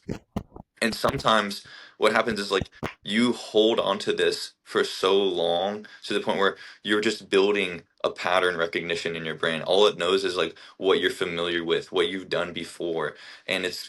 it becomes stronger and stronger every single time. Because when you say I'm not going to do it anymore, and then you go back to it, bro, and then you start hating yourself because you went back to that advice that you said you weren't going to do. This is what I have like a problem with. Like, I don't have a problem with this. It's like people talk about like motivation and discipline, but they don't understand how the mind truly works. And it's like, if you don't understand that level of like identity that you have to go through to shift from this perspective right here that you have known to be familiar with, like people talk about like just conscious level thoughts, but they never talk about Yeah. like the subconscious level thoughts that you create internally You with your body. you actually spend the majority of your life subconsciously or just consciously. You get more subconscious automatic thoughts than the manual ones Yeah, that are conscious. yeah, So that's like why people are not focusing on that is beyond me. yeah, yeah. But it's like this is the type of shit that you hear about in books, but it's pretty hard to speak about it. But it's so much easier to read about it in a chapter where the author has time to think about each and every word. And Mm. this is why, bro, books are just such it's so much value in them. So good, bro. Literally game changers. And it's like I that was another thing that I attached myself to was not liking books from an early age because I was forced to read books that Ah, I hated, yeah, bro. yeah, I was yeah, forced to read all these books that I didn't give a shit about, bro. And because of bro. that, it Imagine pushed me away. what books they're giving kids nowadays, like oh, fucking all the 72 genders, bro. All that. That's what they're learning right now. Like, holy shit. Bro. How to tell if somebody is a fucking chair? It's a. Yeah. Dude, it's fucking bad, bro. It's really fucking bad. Oh, bro, that's so Yeah. pathetic, bro. I remember them talking about that in my class actually at OSU, one of my classes. I was in my theater class. That's probably why I shouldn't have even been in that class. That's probably why. But they were talking about that and stuff. I'm like, I get the idea of being accepting of people, but the fact is that when I'm trying to fucking learn like information in my classes, bro, and we're talking about these subjects, bro, like, you know, that we like I don't know. I can't remember the exact conversation that it was. It was like basically about like trans and gays, bro. And I was like, nothing wrong with those people. I was like, they were just bringing it up in the fucking class, bro. And we were talking about it for like 10 or 15 minutes. And I had to raise my hand and ask the question, why is it that we're still on this conversation, bro? Like, I paid, I said this, bro. I was like, I paid to go to this school to learn information that I wanted to learn. And I realized that obviously I was like, in classes that I have to take like GEs. You have to take GEs, and then you have to take you Yeah. take. I didn't realize I had to do all that basically like straight out of high school and take all these dumb classes. But I got into this class though, and I was like, okay, bro, I'm paying you guys to teach me information related to the class that I decided to sign up for. And I brought this up, and everybody just stared at me, bro. I was completely just put into that outcast category, bro. Like, what the fuck? Like, who? But that's what you gotta be, bro. Yeah, Stand on business, bro. I Stand was, on your yeah, opinions. they're like Like, looking at me like, bro, who the fuck does this kid think he is? I was like, I don't really give a fuck, yeah, bro. Like, you bro, guys are slow. Like, you guys are still on this topic right now. 15, 20 minutes bro. into this. You Americans, bro. It's holy shit. It's, I'm like thinking, man, here I don't really see trans people or whatever. yeah. And if I see if you see a dude dressed as a girl, I saw that once. Everybody was like looking at him strange, etc. I could tell that he's uncomfortable. So like here, it's not accepting at all, bro. Yeah. Here, like it's hard for guys to not be misogynistic, to be honest, bro. Like if you say that a girl works like the same job as a dude, they're like, why is she there? there's like there's like Yeah. the fuck is she doing there? She's Yeah. useless. Dude, That's like gender roles it's is, like yeah, that's a whole nother thing, bro. That is a whole nother oh fucking bro, topic, bro. That's a topic for another oh day, man. bro. But yeah. Yeah, absolutely, bro. But like, bro, here it's absolutely okay to like tell your opinions. But I feel like if I was in the U.S. and I'd say, "Oh, men are smarter than women," right? Men are better than women at Mm-hmm. most things. They'd be Mm-hmm. like, "Oh my god, he said that men are better than women." I'd Yeah. say 90% of things, yes. Like they have higher IQs, they are meant physically stronger, they have faster reflection times. Like you can list the Mm. attributes and the statistics, and Yeah. it's accurate. So it's like Yeah. yes, it's pretty. pretty fair of me to say that on average, men are better than women at 90% of things. Yeah, Now, obviously, there are exceptions to the rule, and bro, I'm not saying that to be mean to women at all, bro. Respect women, but it's yeah, just like people are afraid to say that, oh, men are better police officers than women. I don't think that women belong in the military and in fucking police industry. I think that that's fucking pathetic. If I call yeah, the cops and fucking two women come there, I'm like, Jesus fucking Christ, dude. I'm like, yeah. I I'm trying to get a Ronnie if you're Coleman to show up at my door, bro, and tell people to get the fuck yeah, out of there, bro. yeah. Literally. Or if I was to go on a bus and I Yeah. see a female driver, I'm like, I see when's the next bus going, right? And if it's like 20 minutes, I'll wait. It was like 20 minutes. It's I'll just like, wait. yeah, you bro. Yeah, Like there was just some things, yeah, right? But but then again, I wouldn't want some dude watching babysitting my children, right? That's fucking weird. I want a female babysitter, for example. So yeah, yeah. there's so many things women are good at. So it's like this Yeah, and discussion I is think people don't realize how deep it goes on like the terms of your DNA. And oh yeah. that's a long conversation to get into, but it's like it's very real and it's very true. And it's like if you look back even just at history, there's not there's not a single tribe, there's not a single like, social society that was like, in this perspective of they knew how people operated, they knew the behaviors, they knew what people were good at, and because of that they put people in the correct roles. And I don't think that there's a problem with that. The problem is people get so attached to this emotional idea, like I can do anything this person can do. That's you can try, but the fact is I can't be fucking LeBron James, bro. Like, Yeah. I'm not gonna be a LeBron James, like Yeah. I'm never gonna convince myself, bro, I'm a pro basketball player, bro, like I'm gonna be the fucking best in the world at basketball. Like, no, bro, that's not in my DNA, that's not me, bro. Like I can never do that. And And I accept that. It's like I don't know why people are like so against the idea of like, just find what you're good at, bro. Find your gifts. Stick to what you're good at. Stick to your gifts, your ideas, and follow that, and like put your heart and soul into it, I believe. But that's a topic for like, that's a crazy topic. I there love are it. people identifying as black people identifying, oh, I'm white, or say a white person I identify as a black person, so I can just say, it's like, bro, like this is getting like ridiculous now. Yeah, yeah, yeah, I think And there's a especially like fucking uh, women with dicks at women's bathrooms just because they wear a wig, bro. That's like actually like that's predatory towards women. I yeah. I, I I would I wouldn't want my to let my daughter in a female bathroom knowing that there's a dude with a dick there. Holy shit! Holy Dude, shit! for real, yeah, that's crazy actually, bro. I don't know. It's Like, bro, I don't know, bro. that was crazy to think about. Literally, bro. That's, I mean, I have never seen a bathroom like that. I've never seen that happen before, honestly. But I know it happens, bro. I mean, I've seen videos of it happening before, so I've heard stories. I've heard a lot of bad stories about it. So yeah, yeah, it's just crazy, bro. But I don't know. Yeah. What advice would you give to your 16-year-old self if you could have a conversation with him? Mm. What would you want to tell him?